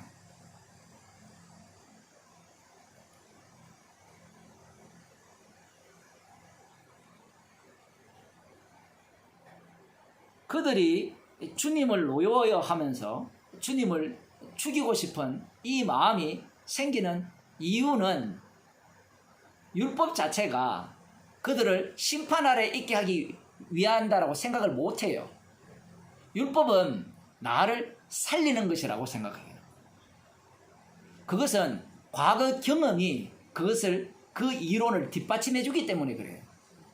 공감이 간다는. 예, 율법 들어가 보면 지켜야 복을 받고 안 지켜야 저주받는다고 했는데 어떻게 심판 아래 가두어두는 거냐. 율법에서는 축복과 저주가 나오는데 그것이 십자가를 전가하는 축복과 저주라는 것을 누가 알겠어요? 어떻게 그렇게 연결이 되겠습니까? 연결이 안 돼요. 그래서 육으로 난 것은 육이에요. 영으로 못 넘어가는 겁니다. 그런데 아까 뭐 목사님 그런 말씀하셨지만 육에서 영으로 와가지고 왔는지 안 왔는지 몰라요. 다시 육으로 간다 했잖아요. 언약적 신율법주의로. 그거는 영으로 못 온 사람의 특징이에요. 그래서 이제 그게 모순일로 나한테 다가오는 거. 이거 뭐야 그럼? 뭐야 이게 아니지? 근데 신율법주의라고 얘기를 하면 그럼 이거 신율법주의지 않습니까? 얘기를 해도 아니래. 저거랑 아니야. 그럼 뭐야? 말씀대로라는 거죠. 말씀대로 그게 이제 바울의 세 관점 이야기인데 십자가의 피로 구원을 받았지만 이 요단강을 건너려면 홍해를 건너려면 요단강은 건넜지만 홍해를 건너려면 순종해야 된다라는 게 그 인간들의 주장이에요. 그런데 아까 제가 설명을 했잖아요. 길갈에서 할례를 행했다라는 것은 다시 출애굽이라는 얘기예요. 맞아요. 어제는 어제고 오늘은 오늘이고 늘 새롭게. 지금 이들이 예수님을 향해서 이렇게 화를 내고 죽이고 싶은 이유가 뭐냐 할 때는 하나님께서 율법을 주신 것은 나를 위함이지 너를 위함이 아니라는 거예요. 그 너처럼 해석해버리면 율법을 왜 줬느냐 이 얘기죠. 하나님께서 아브라함을 택하신 이유가 무엇이냐라고 할 때는 우리 민족을 위해서 택했다라는 거예요. 약속의 자손이 우리 민족. 지금 이들은 누구냐라고 할 때는 남은 자들이거든요. 바벨론 포로에서 돌아온 남은 자. 어제 제가 마태복음 2장을 하면서 그 남은 자라는 제목으로 유튜브에 올렸는데 그 남은 자가 누구냐 하면 다 죽임 당한 자예요. 예수님에 의해서. 사실은 그 순서가 뒤바뀌었죠. 예수님이 먼저 죽으시고 그들이 따라 죽는 겁니다. 그들이 남은 자예요. 예수님의 죽으심에 의해서 새롭게 만들어진 자, 새로운 피조물, 그들이 진정한 남은 자인데 그들은 다 죽은 자예요. 죽었고 주님에 의해서 그 속에서 새롭게 살림을 받은 자, 그 안에 그리스도가 사는 자들이 남은 자예요. 그런데 지금 이들은 자기 자신들이 남은 자라고 생각하고 있거든요. 남은 자를 통해서 이사야 선지자가 아들을 데리고 가잖아요. 그 이사야 봅시다.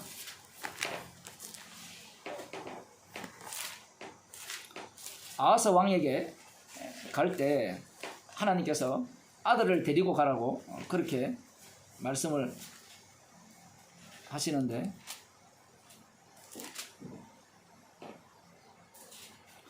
그 아들의 이름이 뭔가 하면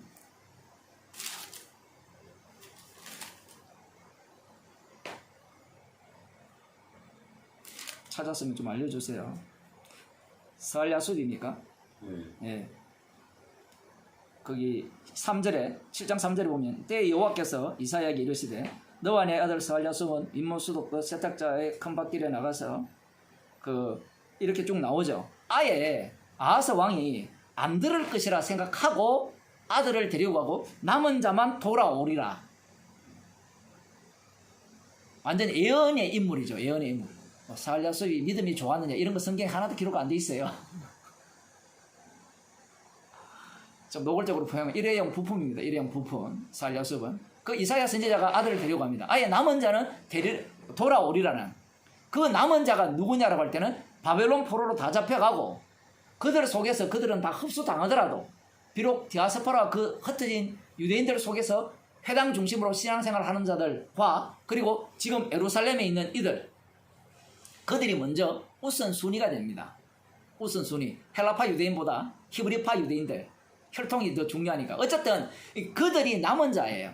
그 남은 자들이 하나님께서 이 남은 자를 통해서 다윗 왕을 보내어서 메시아 왕국 약속하신 그 나라를 만들 것이라고 지금 그들이 기대를 하고 있는 거예요. 그러면 하나님께서 약속하신 나라는 누구를 위한 나라예요? 남은 자를 위한 나라죠. 제자들이 예수님 곁에 바짝 붙여서 당신의 그 하나님 나라에 임할 때 내가 한 자리 달라는 그 요구하는 것도 이러한 기대감을 갖고 있기 때문에 그래요. 아들의 나라는 아들을 위한 나라죠. 죽임당한 그 아들을 위한 나라인데 그들은 자기들을 위한 나라라고 생각하는 겁니다. 충분히 그렇게 생각합니다. 다윗 왕도 마찬가지였죠. 사울 왕도 마찬가지였고 하나님께서 기름 부어서 사울을 왕으로 세우니까 왕으로 세우신 이유가 나는 왕이 아니오를 전가하라고 세웠다라고 생각을 해야 되는데 처음에는 그렇게 겸손을 부리다가 시간이 지나니까 이 주변의 여건이 자기를 잡고 왕으로 몰아붙이죠. 그러니까 자기가 이제 이스라엘의 왕이라고 생각하는 겁니다. 왕이라고 생각했는데 하나님이 그를 피하고 다윗 왕을 세우니까 다윗 왕도 자기도 그렇게 의식해 나가는 거예요. 아, 나를 왕으로 세워서 정말 이 이스라엘다운 이스라엘을 만들으라고 나를 왕으로 세웠구나 라고 생각하는 거예요. 그래서 하나님께서 그를 격동시켜서 마귀를 집어넣어 가지고 인구수를 세게 하죠. 그 인구수를 세게 한다는 것은 이스라엘이 처음부터 왕을 요구한 그 나라는 열방과 같은 왕이었죠. 그러면 인구수 속에 자기가 들어가잖아요. 그러면 이스라엘 백성들을 전체뿐만 아니라 왕까지도 모두가 다 뭐가 됩니까? 사무엘상 8장에서 구한 그 하나님을 버리고 여호와의 왕되심을 버리고 여호와의 왕되심을 버렸다는 것은 자기들이 왕되겠다는 거예요. 그 속에 그들이 다 합류당했다는 것이 사무엘하 24장 얘기예요. 그래서 하나님께서 심판을 하잖아요. 심판을 내리는데 무작위로 7만 명을 죽여버리죠. 그 백성들이 죽는다는 것은 왕을 죽인다는 것과 똑같은 얘기예요. 그래서 아라우나의 타작마당에서 이 왕이 제사장이 됩니다. 제사장이 되어서 하나님께 제사를 드리죠. 번제와 화목제를 드립니까? 그걸 드리니까 하나님의 진노가 그쳤죠. 하나님이 원한 나라는 왕을 중심으로 군사들이 130만 대군이 되는 그러한 나라를 원한 것이 아니라 왕의 나라는 왕의 나라인데 이 이야기를 꼭 해야 되는 건 왕의 나라라야 이 왕을 구한 내용을 담은 왕이 나오고 부정당할 왕이 나오고 그 왕이 제사장이 되는 나라예요. 예수님이 유대인의 왕이잖아요. 유대인의 왕을 어떻게 해버립니까? 죽여버리죠. 왜 죽입니까? 자기들이 왕이 되고 싶어서 그 왕을 죽이는 거예요. 그래서 예수님이 왕으로 오셨다는 것은 인간들의 그 본 마음, 십자가 달린 예수님이 왕이 되기를 거절하는 마음을 그대로 거기에 담아버리는 겁니다. 근데 그분이 왕이 됩니까? 영원한 대제사장이 됩니까? 영원한 대제사장이 되죠. 사도 바울이 복음을 전할 때 십자가를 전하죠. 주를 전합니까? 십자가를 전합니까? 이것도 잘 생각을 해야 돼요. 분명히 너희가 십자가에 못 박은 예수가 주가 되셨다라고 증거를 하긴 해요. 근데 여기에서 사람들은 주로 주의 그 관심을 갖는지 너희가 십자가에 못 박은 예수에 관심이 있는지 이것은 성령을 받게 되면 내가 예수님을 십자가에 못 박았다가 되죠. 만일에 하나님께서 처음부터 그 아들의 나라를 왕의 나라로 세우려고 작정을 하셨다면 왕입니다. 주님입니다. 다 꿇어. 이렇게 나올 거예요. 그러면 사도 바울이 예수님이 주님입니다. 주님입니다. 그걸 계속 전했을 거예요. 그러면 사람들이 그 주님을 믿을 수 있을까요? 안 믿을까요? 믿죠. 유대인들이 믿잖아요. 여호와를 주님으로 믿잖아요. 그런데 십자가를 전해버리면 유대인에게는 거리끼는 것이요. 헬라인에게는 미련한 것이에요. 사람의 지혜가 아니에요. 하나님의 지혜입니다. 하나님의 지혜는 사람의 모든 지혜를 어리석다라고 해버리죠. 사람으로부터 나오는 모든 것들을 어리석음으로 규정해버립니다. 십자가 자체가. 만일에 주님을 전했다면 사람을 어리석다라고 규정을 안 합니다. 예수님이 주님입니다. 그분이 만왕의 왕입니다. 믿으세요. 믿으시면 구원을 얻습니다. 그런데 십자가를 이야기해버리면 믿을 수가 없어요. 우리 쪽에서. 주님도 믿을 수 없지 않습니까? 주님의 주권이 있기 때문에 주권을 내가 믿어버리잖아요. 오늘날 개혁교회가 주권을 자기가 믿잖아요. 하나님이 다 선택한 걸 난 믿어요. 그런데 십자가가 들어가 버리면 그 믿는 내가 무너져 버립니다. 구원론이 다 주권을 믿잖아요. 십자가에서 다 이루었다는 것을. 그 구원파잖아요. 그런데 십자가 들어가면 다 이루었다고 믿는 내가 무너져 버리죠. 그거를 그냥 동일선상에 놓고 그것이 그거라고 생각하고 있는데 실제로 이거는 목사님 그 얘기를 할 때 그렇구나 막연하게 그냥 넘어갔었는데 이제 완전히 이제 들리셨네. 그게 달라요, 완전히. 예수님을 전하는 거하고 나중에 십자가를 전하는 거 또 달라요. 왜 예수님이 어떻게 돼버리는가 하면 예수님이 하나님이 돼버리기 때문에 그래요. 얼마든지 우상이 됩니다. 나중에는 십자가와 십자가가 경쟁을 하죠. 십자가와 십자가가 경쟁을 해요. 완전히 미분 정도가 아니라 완전히 끝까지 이거. 왜냐하면 사랑의 깊이가 끝이었기 때문에 그래요. 달리 말하면 인간이 자기가 하나님처럼 되고자 하는 그 욕망이 끝이었기 때문에 그렇습니다. 십자가에서 다 이루었기 때문에 이런 일이 일어나는 거예요. 십자가에서 다 이루지 않았다면 이런 일이 안 일어납니다. 다 이루었다는 의미가 끝까지 십자가만을 너희 속에서 남기겠다는 이 얘기예요. 우리는 반대로 십자가에서 다 이루었으니까 십자가를 뛰어넘읍시다. 이렇게 나온단 말이에요, 논리가. 우리는 이제 십자가 지신 그리스도니까 그냥 그리스도 예수님 얘기하면은 당연히 십자가를 포함하고 있다고 막연하게 생각을 해버렸거든요. 포함할 때도 있죠, 설교 중에. 그러나 그 설교 전체에 있어서 십자가가 중심이 되는가가 그렇죠. 나와야 되는데 예수님 이야기하면 사람들이 별로 거부감이 없어요. 여러분, 우리는 예수님의 피로 구원받았습니다. 예수님을 믿으세요. 이러면 뭐 나쁜 게 없잖아요. 근데 십자가를 얘기하려면 반드시 뭐가 나와야 됩니까? 죄가 나오죠. 죽음이 나오죠. 누구의 죄가 나오죠? 나의 죄가 나오죠. 그러면 십자가를 전한다는 것은 모두 이게 설교하는 자나 듣는 자가 모두가 다 죄인이라는 얘기잖아요. 그러니 불쾌한 거죠. 근데 예수님 이야기하면 나 믿는데요. 그러니까 팔짱 끼고 관람할 수 있어요. 편안하게 관람하면서 그러네요. 그 미묘한 차이가 아무것도 아닌 것 같은데 아무것도 아닌 게 아니라는 거죠. 아무것도 아닌 정도가 아니고 천국과 지옥의 차이입니다. 왜냐하면 인간이 얼마나 이 하나님처럼 되었는가를 보여주는 그러한 장면이죠, 사실은. 빨리 십자가를 건너뛰고 싶은 거예요. 그런 사람은 십자가 얘기하면 십자가 나 부정하는 게 아니야. 나 그거 믿어 이야기를 해요. 그래, 믿어요. 그러니까 우리는 지옥 가도 마땅합니다 하면 내가 왜 지옥 가네 믿는데. 그러니까 내가 강의 시작했을 때 얼마 안 됐을 때 바로 그 질문했잖아요. 우리가 그 개념이 십자가가 뭔지를 다시 우리가 좀 정리를 해야 될 것 같습니다. 좀 다시 해주십시오. 내가. 정리는 우리 쪽에서 안 된다고 제가 늘 그 말씀드렸거든요. 당시에 내가 이제 그렇게 생각이 드니까 예. 그렇게 내가 요구를 했던 거죠. 예수님이 정리를 잘 해주셨거든요. 문제는 예수님이 아무리 정리를 잘해도 상대는 육이에요. 육이기 때문에 이쪽에서는 정리가 됐는데 저쪽에서도 정리가 돼서 말을 해요. 그런데 똑같은 언어로 똑같은 답으로 들어오는데 이쪽과 저쪽이 달라요. 방금 예를 들어 우리가 똑같이 주님을 믿잖아요. 맞죠? 주님을 믿잖아요. 다 믿는다 했을 때 저쪽이 믿는 거하고 내 믿는 게 달라요.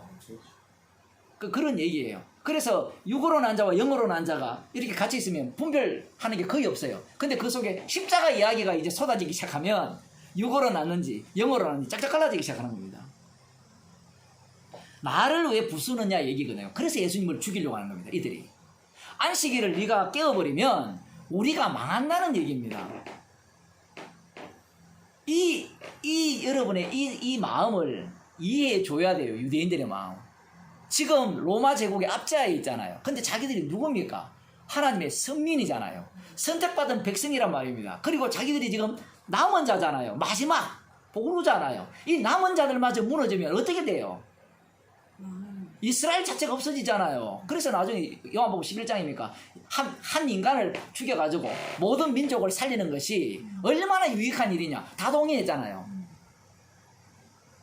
그게 인간들이 자기가 살 길이라고 생각하는 겁니다. 왜 우리를 이 멸망하는 자리로 네가 인도하느냐? 근데 주님은 우리를 멸망으로 인도합니다. 주님과 함께 십자가에 못 박혀 죽지 아니하면 생명이 없어요. 아까도 마태복음 2장 얘기했지만 라마에서 슬퍼하는 자들, 그 라헬이 자식이 없으므로 위로받기를 거절했다. 이게 뭐 앞뒤가 맞거든요. 그 울기는 왜 울어요? 그 울기는 울고 위로받기는 거절해야 되고, 이 두 가지가 완전히 다른 이야기처럼 들릴지 모르지만 그게 바로 성도의 본 모습이죠. 이들이 지금 예수님을 죽이고자 하는 이유는 그거밖에 없습니다. 왜 나를 인정하지 않느냐? 왜 나를 망하는 꼴로 망하게 하느냐, 이 얘기예요. 죽어야 사는데 죽지 않으려고 하는 거예요. 심판받아야 구원을 받거든요. 그런데 심판 안 받으려고 하죠. 외모로 판단하지 말고 공의의 판단으로 판단하라, 이렇게 말씀을 하셨거든요. 예수님께서 상대들을 인정합니까? 인정하지 않거든요. 누가 예수님을 친절하다 그럽니까? 사랑이 넘치다 그럽니까?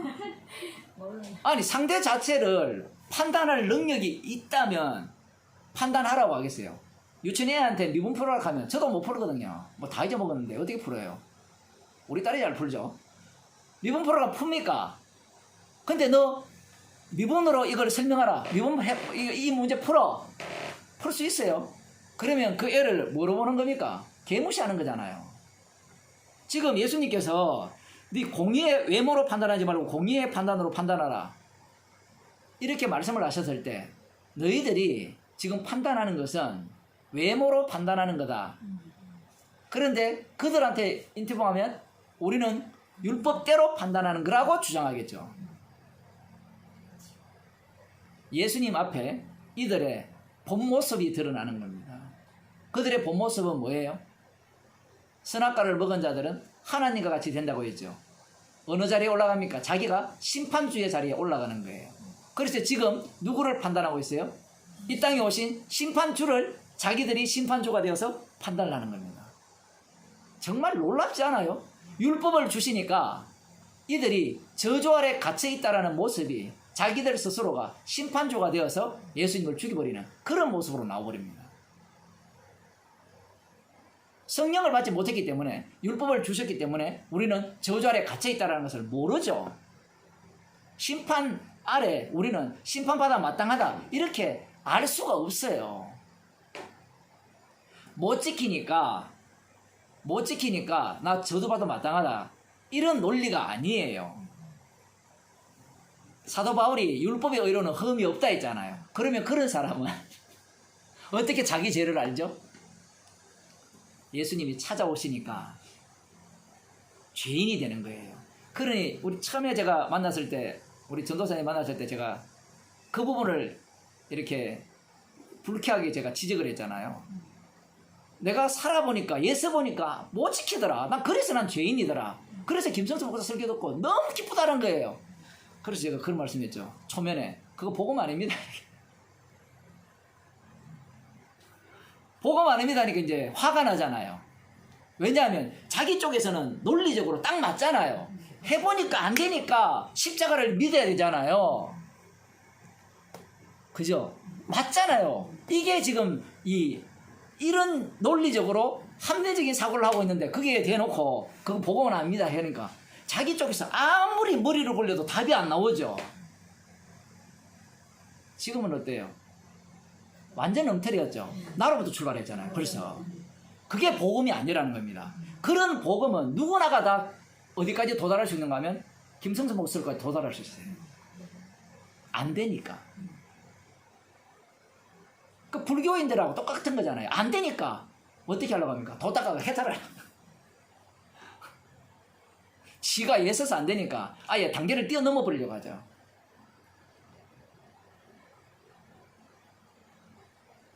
그건 복음이 아니에요. 자기가 살고자 하는 거죠. 살고자 하니까 안 되니까 죄의식 속에서 못 벗어나니까 십자가를 붙들어야지. 이제 뭐예요? 나 구원 얻었네, 너 구원 얻었네, 이래가는 거예요. 그런 사람은 십자가를 전가 안 하고 자기가 어떻게 구원 얻었는가를 이야기를 해요. 내가 해보니까 안 되더라. 그러니까 십자가더라. 너도 한번 해봐라. 안 되지? 십자가 붙들어라. 이래 나오는 거예요. 그게 무슨 복음입니까? 거기에 성령이 어떻게 들어가요? 성령은 우리를 부정해버리죠. 성령이 오셨다는 것은. 너희들이 갖고 있는 그 논리성을 성령은 어떻게 완전히 깨어버리고 이 단절된 육에서 영으로 이렇게 넘어가게 하는 일을 하시잖아요. 육의 사람을 영으로 바꾸는 작업. 그 일을 성령께서 하시는데 그런 논리라면 성령이 필요 없죠. 그죠? 맞잖아요. 그러니까 성령도 오해를 한 거죠. 그때 성령을 다 믿었잖아요. 그죠? 예. 근데 그 성령이 와야 그거를 받아들인다고 그렇게 말씀. 그렇게 하니까 다 맞거든요. 네. 틀린 게 없어요. 아무리 봐도 네. 틀린 게 없어요. 그러니까 화가 나는 거예요. 말로는 십자가에서 다 이뤘다는 것을 인정을 하는데 그게 인정이 된다면 왜 십자가 앞에서 십자가 외에는 자랑할 것이 없다는 이 복음 앞에서 화가 나는 얘기예요. 그러니까 내가 이 구원 속으로 넘어온 걸 왜 인정 안 해주느냐 얘기거든요. 이게 제가 예를 아주 죄송합니다만 제가 원래 그래요. 좀 직접적인 예를 잘 들리기 때문에 사람들 별로 안 좋아해요. 왜냐하면 설명 안 해줬죠 그때도. 다 해줬어요.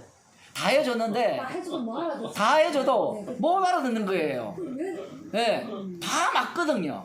제가 그걸 맞는 걸 몰라서 그 얘기를 하는 게 아니고 다 맞기 때문에 이제 복음을 전하는 거예요. 뭐 좀 머리 좋은 사람이라면 어쨌든 내 편으로 들어와서 차근차근 설명해 줄 건데 이 복음의 세계는 설명으로 넘어올 수가 없어요. 내 편은 만들 수 있죠. 그 기간 동안은. 그런데 이 육에서는 영으로 못 넘어와요. 자기로부터 출발하기 때문에 끝까지 자기가 밀고 나가야 돼요. 그건. 자기 부인이 안 돼요. 말로는 자기 부인이라 했는데 자기 부인한 자기가 너무나 고결해요. 맞아요. 딱 그렇게 생각해. 얼마나 감사한지 몰라요. 네. 그래서 주님의 은혜에 감사합니다. 정말 주님은 완전 사랑이라. 사랑이 넘치죠. 주님은 사랑이 맞아요. 진짜 성도가 사랑 속에 있기 때문에 날마다 죄인으로 드러나는 거예요.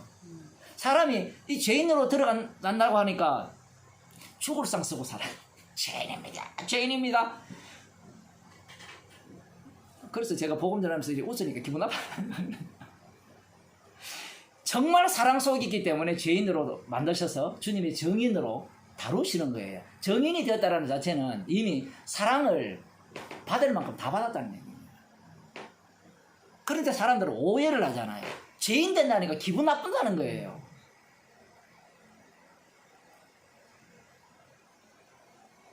공의로 외모로 판단하지 말고 공의로 판단하니까 이 말 우리 써먹잖아요. 그죠? 저도 옛날에 한번 써먹거든요. 복음 전하면서 뭣도 모를 때 한번 들어보고 판단하라 이야기해도 돼요. 어차피 저쪽은요 자기들의 공의가 외모고요. 외모가 그냥 공의예요. 못 알아들으니까.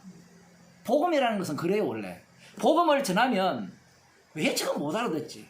나는 저거 다 알아듣는데 저쪽은 왜 못 알아먹지? 못 알아먹는 이유가 있어요. 육이기 때문에 그래요. 조금 더 이해하고 설득시키면 되지 않느냐? 절대로 안 돼요. 그럴 것 같으면 성령이 필요 없습니다. 근데 나중에 했는데 믿더라는 거예요. 나중에는 믿더라는 건데 근데 그때는 어떻게 얘기하는 하면 그때 내가 잘 몰랐는데 이제 잘 설명하니까 믿더라.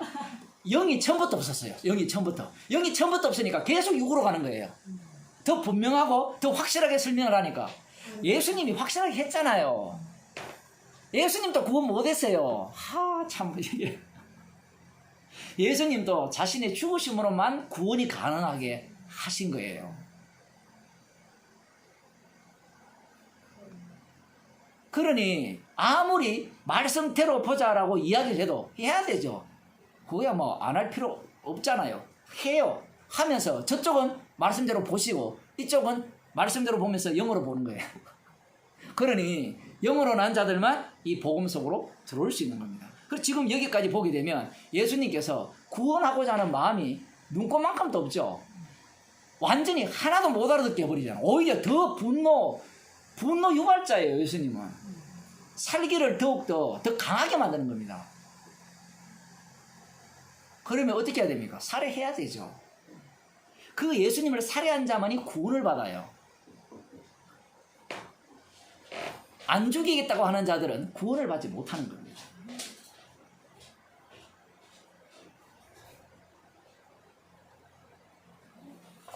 아니에요? 죽인 자들만, 예수님을 십자가에 못 박아 죽인 자들만 구원을 받습니다. 놀랍게도. 이런 말씀 속에서 나는 저들이 아니죠가 아니라 예수님 말씀 앞에 우리는 화가 날 수밖에 없고 나를 완전히 무너뜨리니까 뭘 해도 죄인으로밖에 안 만드시니까 우리는 뭐가 되고 싶어요? 괜찮은 인간 되고 싶잖아요. 훌륭한 목사 되고 싶고 훌륭한 성도 되고 싶잖아요. 오늘도 우리를 주님께서는 십자가 앞으로 끌고 가시는 겁니다. 기도하셨어요. 하나님 아버지, 용서하심 속에 저희들을 넣으셨기에 우리의 인생을 십자가만을 전가하는 죄인으로 날마다 살아가게 하시며 감사하는 주의 백성이 되게 하여 주옵소서. 예수님 이름으로 기도드리옵나이다. 감사합니다.